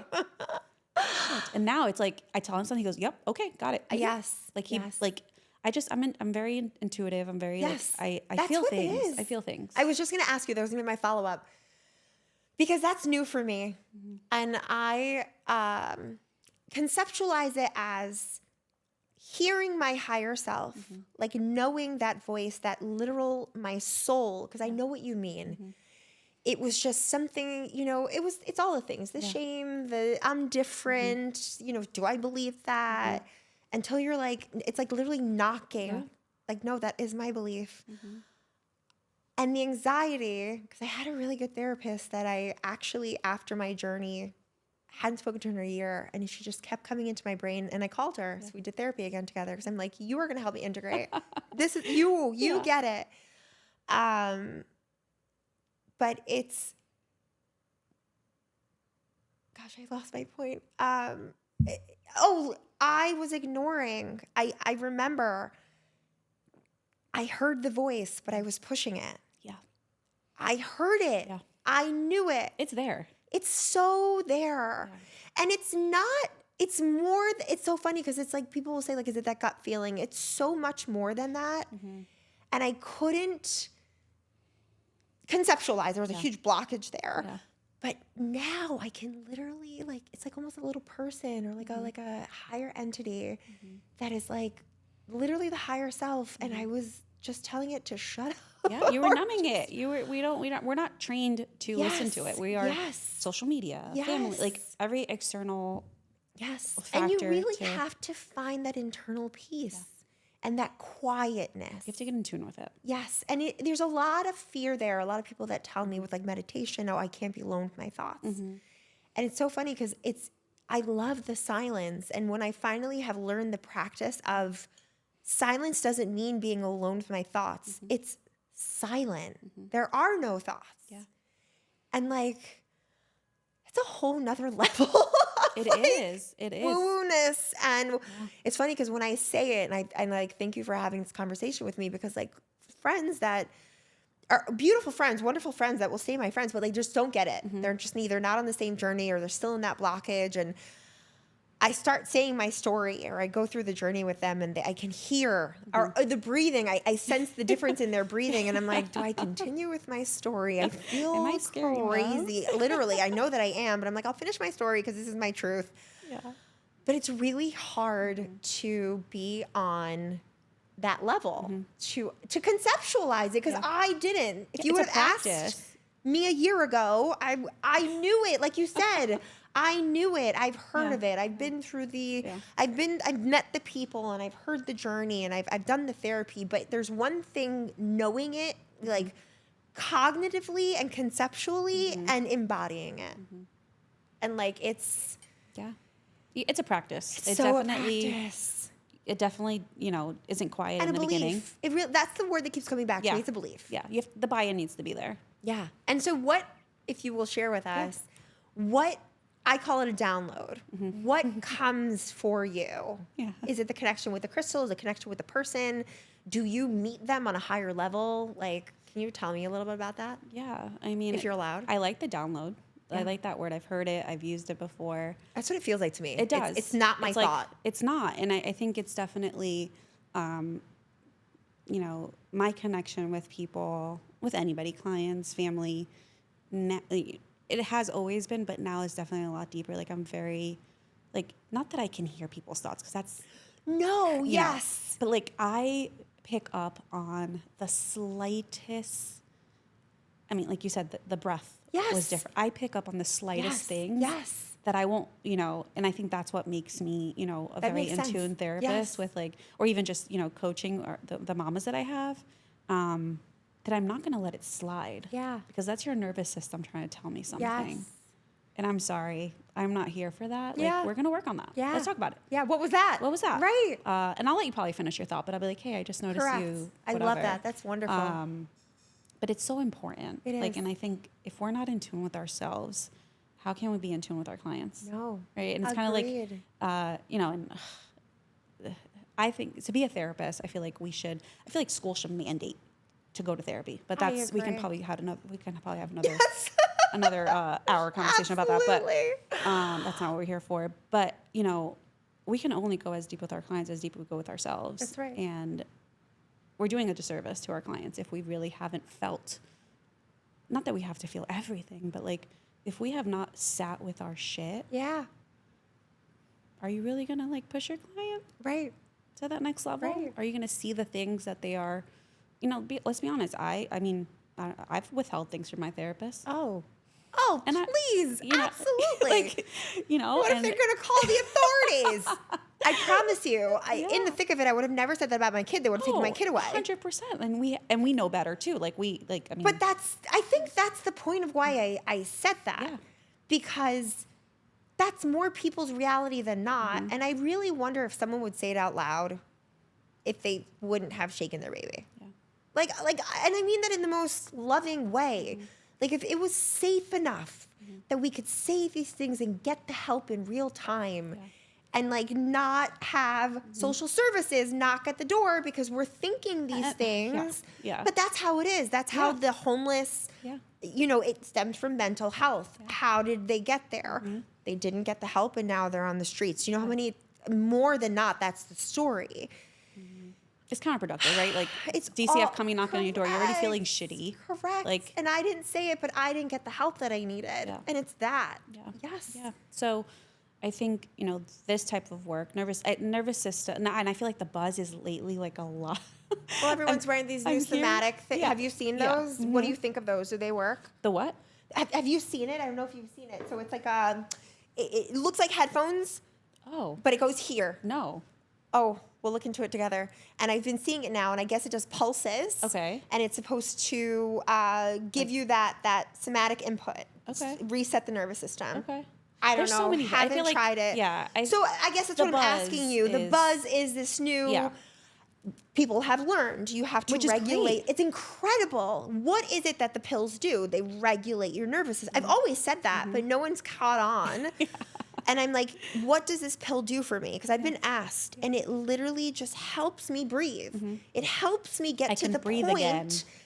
that I can Yeah. use all those tools. You need the tools. You need to breathe. You need, but if you're having a panic attack, like you said, you can't breathe. Yeah. So I take the pill to help me breathe. It's a tool. It's all a tool. Yeah, but But they all it go is hand in all hand. those things. It literally is. I remember, like, it is regulating the nervous system. Like, and I keep pointing to my chest because that's where I hold it. And some people hold it in their belly and some people Yeah. on their shoulders. But for me, it's literally an elephant sitting on my chest. And that was how I had to learn to regulate the nervous system. And I love having this conversation because you're right. It is a buzzword. Yeah. Everyone says it now and Yeah. everyone does it and everyone's doing EMDR. And I'm like, Yeah. are you though? Are Yeah, you? And yeah. like, I feel part of me is like, you're throwing away your money because that's not Listen, how that works. I mean, it's so I'm EMDR trained.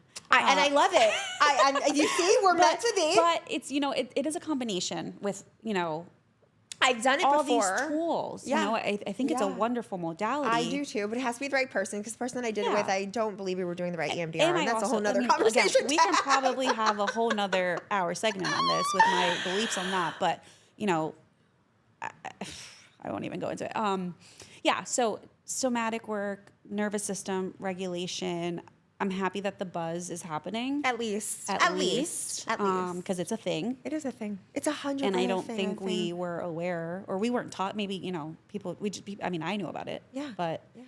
you know, people are now becoming aware of what it is, what it means, Yeah. and whether they're doing it for a trend or not. They're doing it. You know So what? That's fair. I don't care.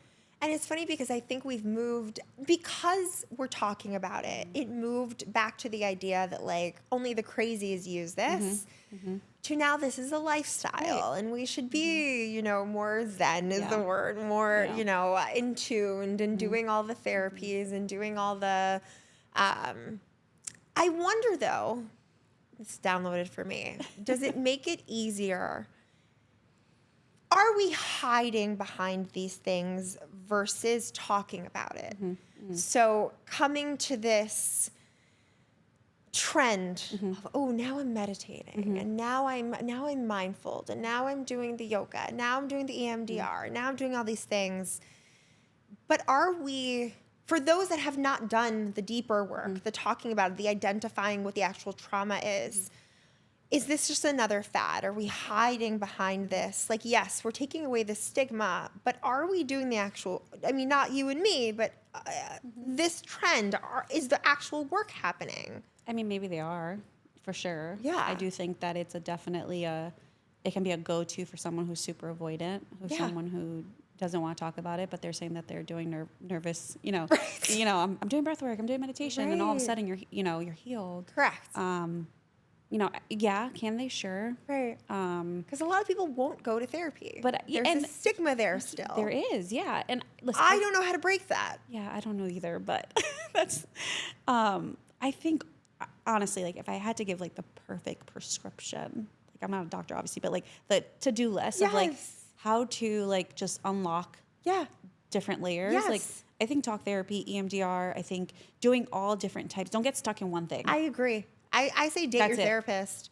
Yeah. Date the modalities, learn the modalities. Outgrow your therapist. Absolutely. Like that's the reality of it. Absolutely. And that's good. It's okay. Yeah. And any good therapist, I've had, I always tell my clients, if we get to a point that like I'm not giving you what you need, like first of all, I check in. Yes. That's important. Yes. But like any good therapist will take it like a champ. I agree. And be like, I agree.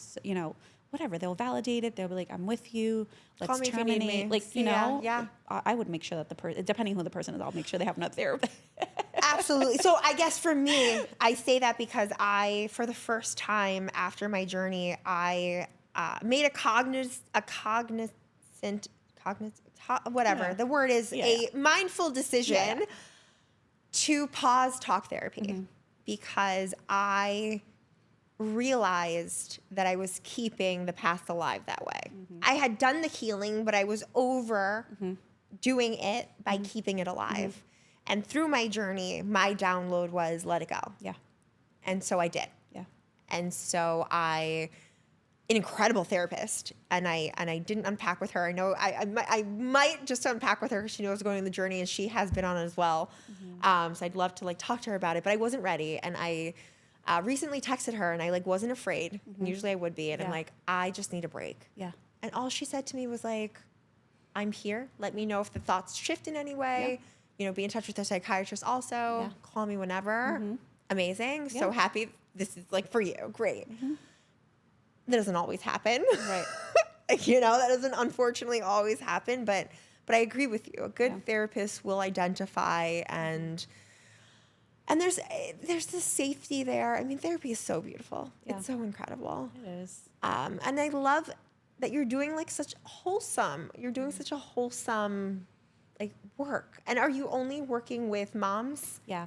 I love that. Yeah. So right now, I mean, I have some clients that have, throughout, I mean, I've been licensed for, I don't even know, oh my God, 2018. Yeah.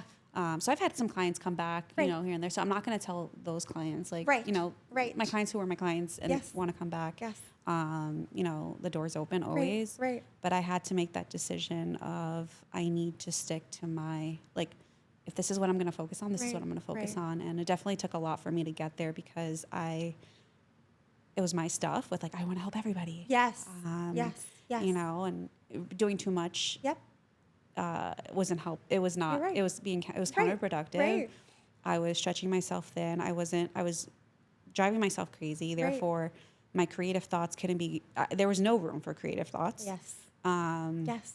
So I am only working with moms or moms who are planning to become moms. Yes. But I had to make that decision because I needed to immerse myself into the work that I was doing and stay away from comfort. Yeah. I think it's also beautiful because you are literally, and honestly, like I think about it and there needs to be more. Like I'm so proud of you that you're doing this and like took this upon yourself. And yes, it is from your journey, knowing that other women might have this journey, might not. but yeah, it needs to exist. And also, like, there are all the niches, right? And it's like, I totally agree with you. You have to pick the one thing that, you know, that you can focus on that others aren't doing, that you can offer. But it is really overlooked, this whole motherhood. And it's so perfectly said, the identity shift. And it doesn't have to be traumatic. For us, yes, it was very, you know, postpartum heavy. But postpartum is just postpartum. Everyone goes through this, whether or not you think you bounce back or not. Your hormones are still fucked through the 4th trimester. Yeah, like, science is science. Science is science. Like, let's be real. But I think that's so incredible that people can be more mindful, that there will be some shift. Could be a beautiful shift. Maybe you just need extra help finding the beauty, or the new noise, the new thoughts, or the new, I mean, it's so funny because I'm listening to you, and like, my new thing was I started putting behavioral therapy back into moms. And I didn't connect the two for a long time. And there was a lot of like, well, who cares? And just really focusing on like the special needs, because that's mostly what behavioral health does, which I, you know, find interesting, because I'm having this conversation with you and I'm like, we are not supporting our moms. So I kind of shifted or in addition, I didn't shift because I still love that role, but we go through this journey, then we're moms, then we have little people, and there's still no handbook. And there's still no, well, what if this happens, and how do we raise them? Or like, they're having this behavior, and that's my new thing. What do I do? Yeah, and that's the thing, right? Like, we can read as many books as we want. I was just, we can exactly. We can listen to as many podcasts. That, yes. But if we don't do the individualized work, like your blueprint looks different than my blueprint, first of all. So how can I expect for us to read the same book and get this and be like, oh, I have all the answers. Like and that you oftentimes hear moms say, like, I had no idea this was going to be like this. Yeah, because you read a book that someone wrote on their perspective. That was their journey. Thought that it was going to literally be your manual. Like, that's not how it works. And, you know, I was one of those moms, so it's like, I get it. Also, like, I was like, oh, I have I'm a therapist. That is the key. I got this. That is the key. And that just shows you right there, like, correct. You can have as much schooling as you know. That's right. You can have as much knowledge about the field and about mental health, and that goes out the window. Out the window. Out the window. Yeah. Like, and it was funny because my husband would tell me sometimes, like, you're a behavior analyst, you can't do it for yourself. I'm like, no. That's not how that works. Only if you're taught internal reinforcement. Hello. No. And I don't have that. Thank you. Working on it. Or didn't. But it's so funny because I did have a lot of practice. Like, I put a lot of my practices into place with my kids. But it's very different when you're a mom. Of course. There's the empathy. There's, there's your baby. And it's so much easier as a clinician. And so when I bridged that, I'm like, wait, I can help so many other moms. But there is that. There's that, like, thank you. Because we don't talk about it enough. The space of becoming a brand new person altogether. Because it's every stage. It's the pre-pregnancy. It's the pregnancy. It's the postpartum, the 4th trimester, however you want to phrase it. Good, bad, and different, doesn't matter. You're different. Literally, science, you have new DNA. You had a baby in you. True. Like, your body is different. And then there's toddlerhood. Oh my God, that's a whole nother. And then, preteens, teenager. Like, we're continuously evolving as being a mom. And there is no guide. There is no coach. There is no, we're just now getting to this, let's talk about it. Podcasting is new. Having a community is new. Trying to find other moms on the same pages with you. Trying to find other people who are on the same energy wavelength. So all of these things that are like, to me, I'm like, my mind just keeps getting blown every morning that I say yes to something. Because that's my new thing, that I just keep saying yes. Unless, like, it's a boundary thing and I got really good at saying no, understanding my energy. And I'm like, nah, nope, can't do it. but like not overthinking it, not second guessing my higher self or not listening. Like, fine, let's give it a try. Okay. Being okay with failure. Yeah. I think that's a yeah. huge component that was very hard for me. I was Agreed. not okay with failure. Not I end of the definitely world. have a different outlook on that right now. That's huge. As I got older. Yeah. Yeah. And after babies, I mean, for sure. Like the concept of like, you have to fail to succeed. Yes. Like I knew that. I get it. I could never embody it. I believed it. I Like, didn't was even. like, oh yeah. Like, Nope. But I was like, oh, I never fail. Like, Nope. and it's like, you have to fail to succeed. Like that's so like self-centered So to think and that you like, think about it, thinking about it as a mom. yeah, Your kid Right. has to fall to learn to Yeah. walk. Yeah. They're gonna bump their head. They're gonna scrape their knee. That you can look at as failure if you want to like conceptualize it in a gentle way. And it took me a long time. The best thing that I do, the best advice that was given to me is like, how would you speak to your kid? Yeah. And I was like, and I said it to I'm like, they were like, what if your kid did that? Like, would you say like, you fucking suck? Yeah. Like I would say that to myself. right.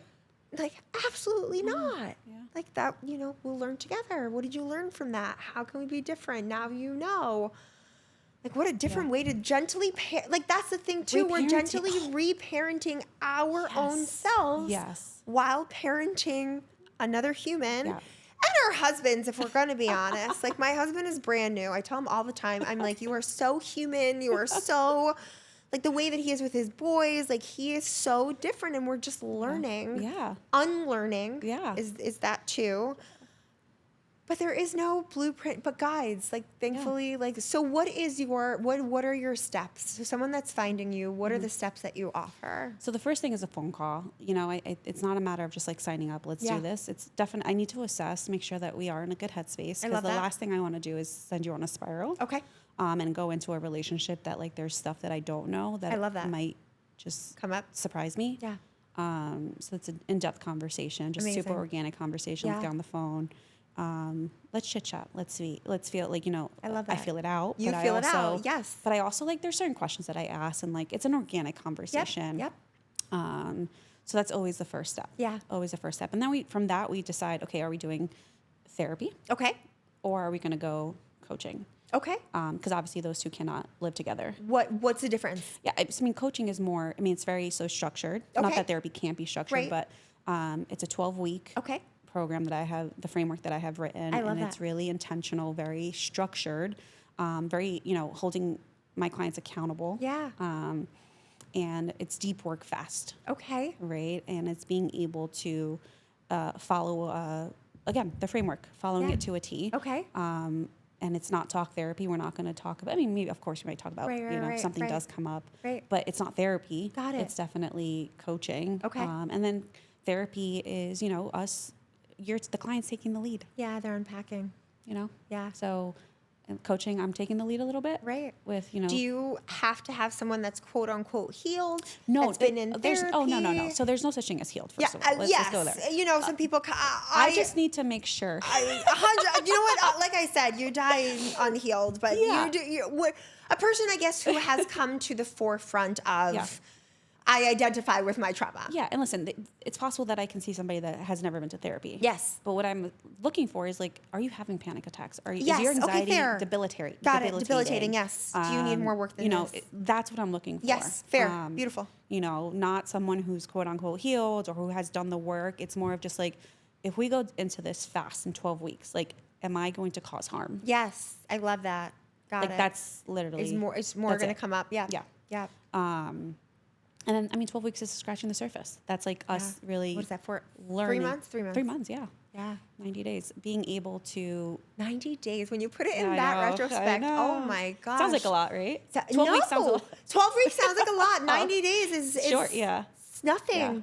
Yeah. Wow. Gosh, So, time's flying. yeah, and I'm working on, developing. I have a workshop that's coming out in the next month and a love half. that. It's called Amazing. Held. I have a newsletter called Held. What does it stand for? Held. Held. Just being held. Yeah, That's being beautiful. held. I love it. And, it's little nuggets of like mindfulness tips. Yes. So like giving yourself grace, giving yourself permission. But the workshop is really about brief, it's like a 90-minute workshop that basically encompasses the 12 weeks of what we do with, you know, Amazing. the illusion. You know, Yeah. I have a picture in one of my slides that it's me pregnant, my photo shoot. Like nobody, I looked bomb. Yeah. Like I looked beautiful.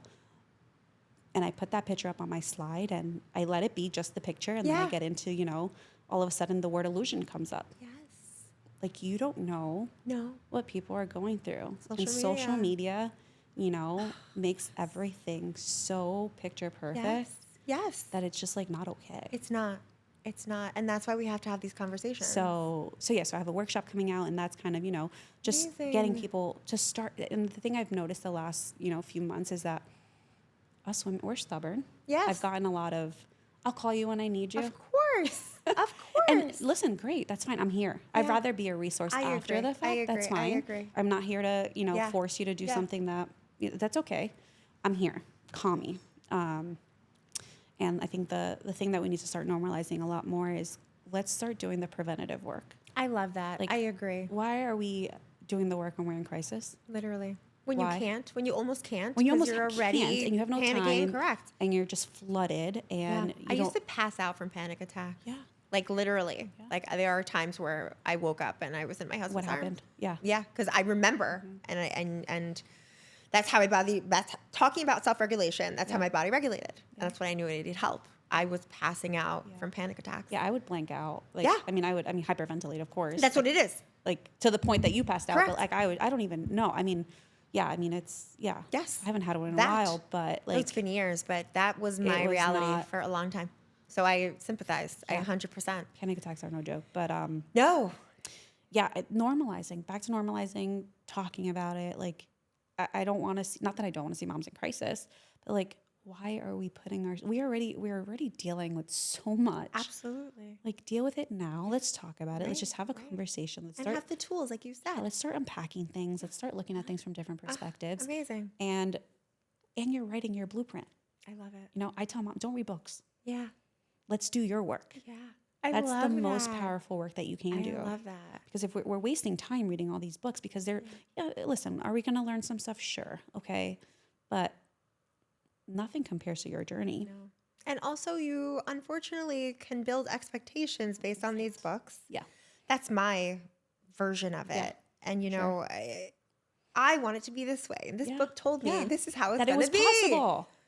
Yeah. And then that happens. And that's actually why I didn't read book. Like, to your Yeah. point, because I'm like, no book is going to really show up for me No, or put it that mirror doesn't. in my face. That's, you know, Doesn't. I agree with you. And look, book, I mean, I love reading. I'm a audio girl, but I read, I just started doing literally, that. I mean, freeing up space in my mind. yeah, I can't, I mean, it's so sad. I wish I can grab a book and like have the time. It's so therapeutic, but I first of all, I just go all over the place. Correct. And I start reading and I'm like, oh, the laundry's in the wash. Yes. And Yes. What did I just read? what did 3 I just- pages ago. Let me go back. Same. So audio, like my rule is I listen to 30 or 45 minutes I a day love in the that. car because Yes. if I go past 45 minutes, you You're lost me. Yes. Fair. You lost me. Fair. I think that's incredible. So that's my rule. Beautiful. Instead of kicking myself in the butt with like, No. you know. But that's how it should be. That we should make these things okay, bite-sized, manageable, tangible. So for someone who's coaching, what is their goal? Like what they come to you and I want to go through your program. What are in a snippet, what will they or are you hoping that they receive from it at the end? Yeah, I mean, the goal at the end is being able to walk out with a blueprint as far as like, what do you want motherhood to look like for you? love Like that's that. the sum of it, like summing it all up, Amazing. right? It's a lot more detailed than that, just that, but you know, it's broken up in phases. So like week 1 through 3, the first phase is going through your maternal lineage, being love able that. to understand where did you come from? Uh-huh. What did that look like? And sometimes that might require a little research. Yeah. Right? Like Yeah. it's not just as simple as like, this is where I came from. This is what That's my very mom wholesome. was. Yeah. So it's really in depth. You know, I recently went through an experience, a legacy trauma. Have you heard of that? No. So it's basically kind of what it's basically trauma stored in your DNA, Yes. basically. Yes. And Which is different than generational no, trauma? it's the same. Same idea. It's kind of the same idea. Yeah. But And it's so true. but that's why I do this, because it's like, we need to go into this because there's things that you probably just don't Didn't know. even think about it. That was And we passed need out by DNA. yeah. Yeah. And we need to just kind of become aware of it. We need to look at our body. Like, you know, do we tense up in a disagreement with our partner? And what does that look like? What comes up for you? What are the false beliefs that come up for you? What does that mean about you? Like, literally breaking it down to a T. And that's why we spend a few weeks on that. And then, you know, the second part of that is going through the identity shift. Yeah. Like, some psychoeducation, of course, which is, you know, psychoeducation is psychoeducation. But then we look at how it's gonna, and how can it show up for you? Yes. Because history repeats itself. Absolutely. It just looks different. Yes. So being able to talk about that and really kind of get granular with, what do we anticipate?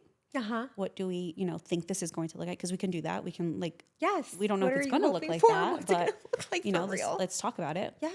That's amazing. And how do you manage? How have you managed stress Yeah. in the past? Yeah. What has that looked like for you? What do your supports look like? Really putting into place, you know, how do you receive love? How do you beautiful. receive, you know, that feeling of feeling seen? Yeah. And then bringing in the partner into the conversation. I wish I had this. And oh my God, being this is able incredible. to break it down to the partner with, like, you know, obviously, again, psychoeducation, but like, this is what your wife or your partner needs from you, and this is why. Like, really breaking it down. I have an exercise that we do. I give the partner, the couple, a list of questions, sometimes 10, 20, and I facilitate the conversation, and they're basically asking themselves questions. So basically, one of the questions is, what have you been afraid the most during this pregnancy? Okay. And they each share I love that. a certain, 2-5 minutes, unfiltered, not practical. They don't know what the questions are. Right. What are you most afraid of in this pregnancy? What feelings have come up for you throughout this pregnancy towards me? Yeah. Like you as a therapist? Like me as the father or the partner or the yes, the, good. the parent. That's so needed. So needed. Where do you feel like I might fail? Yeah. Like, so it's not Those like are these deep. It's not like That's these questions deep. that are Yes. like, you know, they're like, we all have these feelings and thoughts, guys. Like, let's talk about it. I love that. Because they're going to surface in a way that it's not going to be productive for your relationship. Correct. Literally. And I'd rather tell you to your face now and hear it and like, oh, this is what this is when it's happening. Right. And come up, you know, and if we know how our partners, you know, feel about us and have, you know, whatever comes up for us in that moment, like, we can work through it. So that's like an exercise I do with them. And then the last part is integration and being able to really kind of solidify that action plans. Like, what is this going to look like? How are you going to stay consistent? You know, really kind of putting it in place. And for some people that might be, they work with me for another 3 months. Okay. And that's not as frequent. That's like a once a month maintenance kind of thing. Or they might want to go to therapy after that. Right. A lot was unpacked. Yeah. Yeah. How brilliant. I love that so much. That's so important. That's some good work you're doing. My goodness. So my goal is to really help people just sit in these, I mean, feelings are uncomfortable. Like, I'm not going to lie. Like, I hate my feelings sometimes. Right. And I, you know, sometimes, you know, my husband would say, like, you know, you're a therapist. How can you not talk about your feelings? And it's like, that's the last thing I want to do. Yeah. Last thing I want to do. But, so that just shows you in itself. I mean, like, we're not like masters in feelings, but, you know, I know what it feels like to feel uncomfortable. Correct. And the most deepest feelings. And I mean, I've sat there, been there. Yeah. I've seen loved ones go through it, and I'm not afraid to hold silence in the most uncomfortable spaces. And that's a skill. Yeah. Yeah. And, you know, I grew up, my family, the funeral home business. Yeah. Wow. So I don't know if it came from that. Like, you know, like, my dad owns a funeral home in Miami. Yes. I mean, that's maybe where that came from. I don't know. Yes. But like, that stuff does not shy me away. Yeah. Like, I'm going to sit there with you. That's incredible. And if that's silence, that's silence. That's amazing. And just let whatever happens. We all needed one of you. Yeah. Like, I feel like every mom You. needs this. That's so powerful. I needed me. I needed you. And that's where this came from. Amazing, you know? Amanda. No, I listen. I used to hate when people told me this, but you were meant to go through it to then in turn know. 100%. I wholeheartedly, like, again, 2020 hindsight, I'm going to use that. I love that. It was all purposeful. Yeah. It was all part of the journey. I agree. You know, it was all Very uncomfortable, scary. Yeah. Lots of anger. Deep breath. I know. Like literally, I talk to myself Yeah. sometimes and I'm like, it's funny because I was able to finally conceptualize, like it was all the layers of grief, the anger, the sadness, the this, the that, that I was able to finally let go. I really do. The word that came from me was freedom, like breaking soul contracts, binding, all of that. I believe in all of it. And it was really freeing because you can't change your past and you can't change who you were in that moment, that timeline, that journey, that season. But like you said, with that grace, with that understanding and just letting it go, freedom from yourself, from your own beliefs, systems, the whole thing. But being a mom is, yeah. And it's so funny because I'm sitting with you and like, I feel everything on like a crazy level. And I just keep going back to women who have just like, they're just like, no, I'm good. Yeah, Are you sure? It's a protective factor, right? I mean, it works. It's working. Something is there. Yeah. Until then it'll come up in a different season is what I think. Yeah. And personally. It manifests physically. Like that's their journey and that's 100%, okay. 100%. My way isn't the way. Yeah. I mean, obviously I'm a therapist, so I think talking about things and having certain conversations and probing and having, being asked specific questions that challenge us, I believe in that. And I do see the benefits of that. There's so much power though. And I give it to the women who come to you. Like knowing or having that foresight that I want to have help now to be a better pregnant woman. Forget mom, because that's a whole animal on its own. A good, healthy pregnancy where I'm stable. That was my goal, just to be stable. And then a good mom. But how do we be a good human? Because that was another thing for me too. How do I stay Daniela? Who is Daniela without being a wife, a mom, and a business owner? And that's still really new. Yeah, I agree. Definitely. Who are you as a person? Who are you? And I who think are we? Who do we want to be? I love that question. That's amazing. Yeah, and oftentimes people start with, I'm the founder of correct. Yada yada. Correct. That's our identity. Or I'm a mom and look at everyone's talk about social media, the IG. Yeah. Mom of two, boss, this, that. And I'm like, that's how guilty. Same. That's me. Guilty. It's like, boy mom. But it's definitely, we're going to make mistakes in motherhood. And the most important thing is repair. Amazing. I love that. Yes. We're gonna fuck it up. Yeah.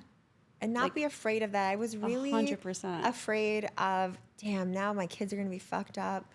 But the truth is no, because we love them with everything that we have. Teaching our kids, the repair is the most important piece, right? Yes, like that we're teaching that we can have this outburst, let's say, or mommy yelled at you because she was really frustrated, she had a bad day. Yep. But going back and having these conversations shows our kids like, oh, mommy made a mistake and that's okay. Yes.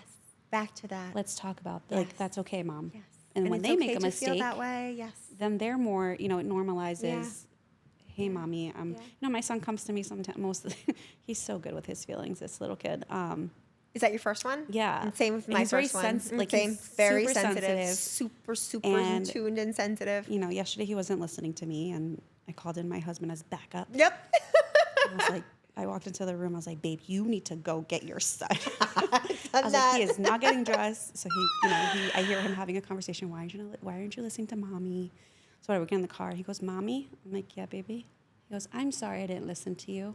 I love that. He goes, I was feeling frustrated. Yes. I was like, yes. I was like, did you tell him to say that? Yeah. He goes, no, he said that on his own. Yeah. But it's because we have modeled that. Correct. Like, it's okay to have these feelings. Absolutely. And talk about it. Absolutely. And it's cute. It is cute. It also builds empathy. Yeah. I think there's a lot of humans that lack that and that can look, and my son will say that too, I'm sorry I made you frustrated. Yeah. Or I can see you're getting frustrated. And I'm like, sometimes I'll come back from it because I'm like, no, that's not what I'm trying to get across right now. But they're so intuitive, those little ones. So intuitive. And But it is, you know, we're also giving them the tools. It's exactly what you said. Yeah. You know, we are not, most of us don't come with the tools, the guides, but we are holding on to it from like a past life or like a, you know, that stuck, that somatic, the trauma, the legacy, like you said. I truly, truly believe that. Yeah, we don't know what we don't know. We don't know. And we don't know the questions to ask. I think that's the part where people are like, well, you're a therapist, you should know. But it's so different. You can't unpack that with yourself. Yeah. That's the whole point. Yeah, we you put it can't. away. And then that's why we're therapists, people. Sorry. Right? We do think we're therapists because we woke up one day saying we want to be a therapist. Right. I'm sorry. I know. Why do I want to help someone? Most therapists get into this field because they have had a journey. They've had a story. Absolutely. They have had, you know. Right. So, I mean, yeah, that's a whole nother conversation. Right. Yeah. And it's funny because I used to hate that story and that journey. Yeah. And I used to hate the saying like, well, now I'm this amazing person because of it. I used to be like, well, fuck that. I don't want to be this person. But the truth is, You needed it. I needed it. And here I am. And yeah. Like, I won't say healed, but I feel the most whole. Whole. I like that. Okay. I feel the most whole. Or healing. Healing, the most aware or enlightened at this stage. Because who knows? I can go into the next stage and be like, you didn't know shit. Yeah, and that's the thing about us as human. Like, we go through stages, right? So, Right. like, just like we had kids, that put us in a spiral of like all these things that 100%. come up. Yeah. And then now when the kids get older, we're going to have, you know, empty nest syndrome. Oh, and that's a whole other identity shift 100%, that's going to yes. happen. So us as women, Look at that. couples, parent, like identity shifts. I mean, I feel like we go through an identity shift every Right. 10 to 15 years of our life. And you'll just add that to your coaching. Yeah, yeah, sure. Look at that. But yeah, it's true. So give ourselves more grace as human beings and be aware of like our bodies, our, you know, like just being more aware. Like, we're not perfect, like we're No. not. But if you're showing up a certain way, like it's going to show up in motherhood. Yeah. And you know what's so beautiful? What I tell moms a lot of the times, you just worrying, you just caring, you just having these questions shows your love. And like, that's enough. Yeah. And like, that's, I mean, the power to go and find someone like you beforehand is just incredible. Yeah, it's definitely my hope for the future is that a lot more women will start doing that. Yeah. And a lot more therapists or Yeah. other people get into this space Yeah. of being intentional with the work. Right. I do, you know, obviously there's, you know, therapists that focus on this and this is, you know, their Right. niche as well. Right. But I think that there is just, Well, if it is, I don't know about it. So, again, it's not talked about, but also I Right. think, you know, I know a handful of therapists with, you know, who work with prenatal, you know, work with moms to be, postpartum. That's not the only population they work with. right. I think that's the point there, that we need to stand with the moms. Yes. And listen, there's certifications, Of there's all these things that you as a therapist can take. But at the end of the day, like, I think it's a lot more than just symptoms. I think we need to look inside. Yeah, okay, can we give it a symptom? Sure. Absolutely. It helps us, you know, Of course, treat. Of But course. again, identity is so individualized. Yeah. It's Like, beautiful. we cannot put people in a box. Yeah. I love it. And you know, something that helps me that you're doing, you're separating the identity, who you are, from the symptom. So I had to Externalizing shift. it. Yeah. Correct. I had to shift from I'm anxious to I am a person who lives with anxiety. And when I was able to make that shift, not I'm an anxious person. No, I am a person who lives with anxiety. And that was really powerful. Yeah. Yeah. And it goes a lot deeper than that. Sure. I mean, girl, that's why we have people like you. So, you know, and that's the beauty of it. Like, we don't have to be that. No. Like, there's a way to, I not love that, it, that. you know, Right. magic wand goes away. Of course. I think that's really important, though, to also say out loud that you can do all the work and all the integration. Doesn't mean that it's not going to pop up. And I think that was something that was huge for me. That I'm not going to be this brand new person and it'll never bother me ever again. But how can you handle it, conceptualize it, go through it with intention, without the pain, without the anguish, and recognize it and be different? Yeah. That should be the goal. And every time it shows up different. Sure. Yes. And sometimes purposefully because no, I'm still here. Yeah. Oh, yeah, 100%. Hello. It is waiting for, it's literally waiting for that door to open again. It is. That's incredible. Amanda, a last piece of advice for anything that, I mean, we spoke about everything, but, you know, a mom to be, someone going through it, or you preemptively are seeing they're going through, what is the best advice that you would give for you in this season to another mom with the work you do, whatever it is that comes to you, that downloads? You know, I think the biggest thing is, I oftentimes hear moms say, you know, people tell me, oh, you know, you'll deal with it when it comes, or, you know, walk through it, like, you'll be fine. It's the light's at the end of the tunnel. And it's, you know, I don't have advice to that degree. I think, you know, it's going to be hard. Yeah. And I think we need to allow, not to scare, you know, our moms, our moms to be, but it's, you know, becoming a mom really holds a mirror up to you. Yeah. And if you're afraid of yourself, if you don't love yourself, if you have some things within that you're just not okay with, and you try to mask it with whatever out, you know, whether that's workaholic, you know, whatever it is, it is going to surface. Yeah.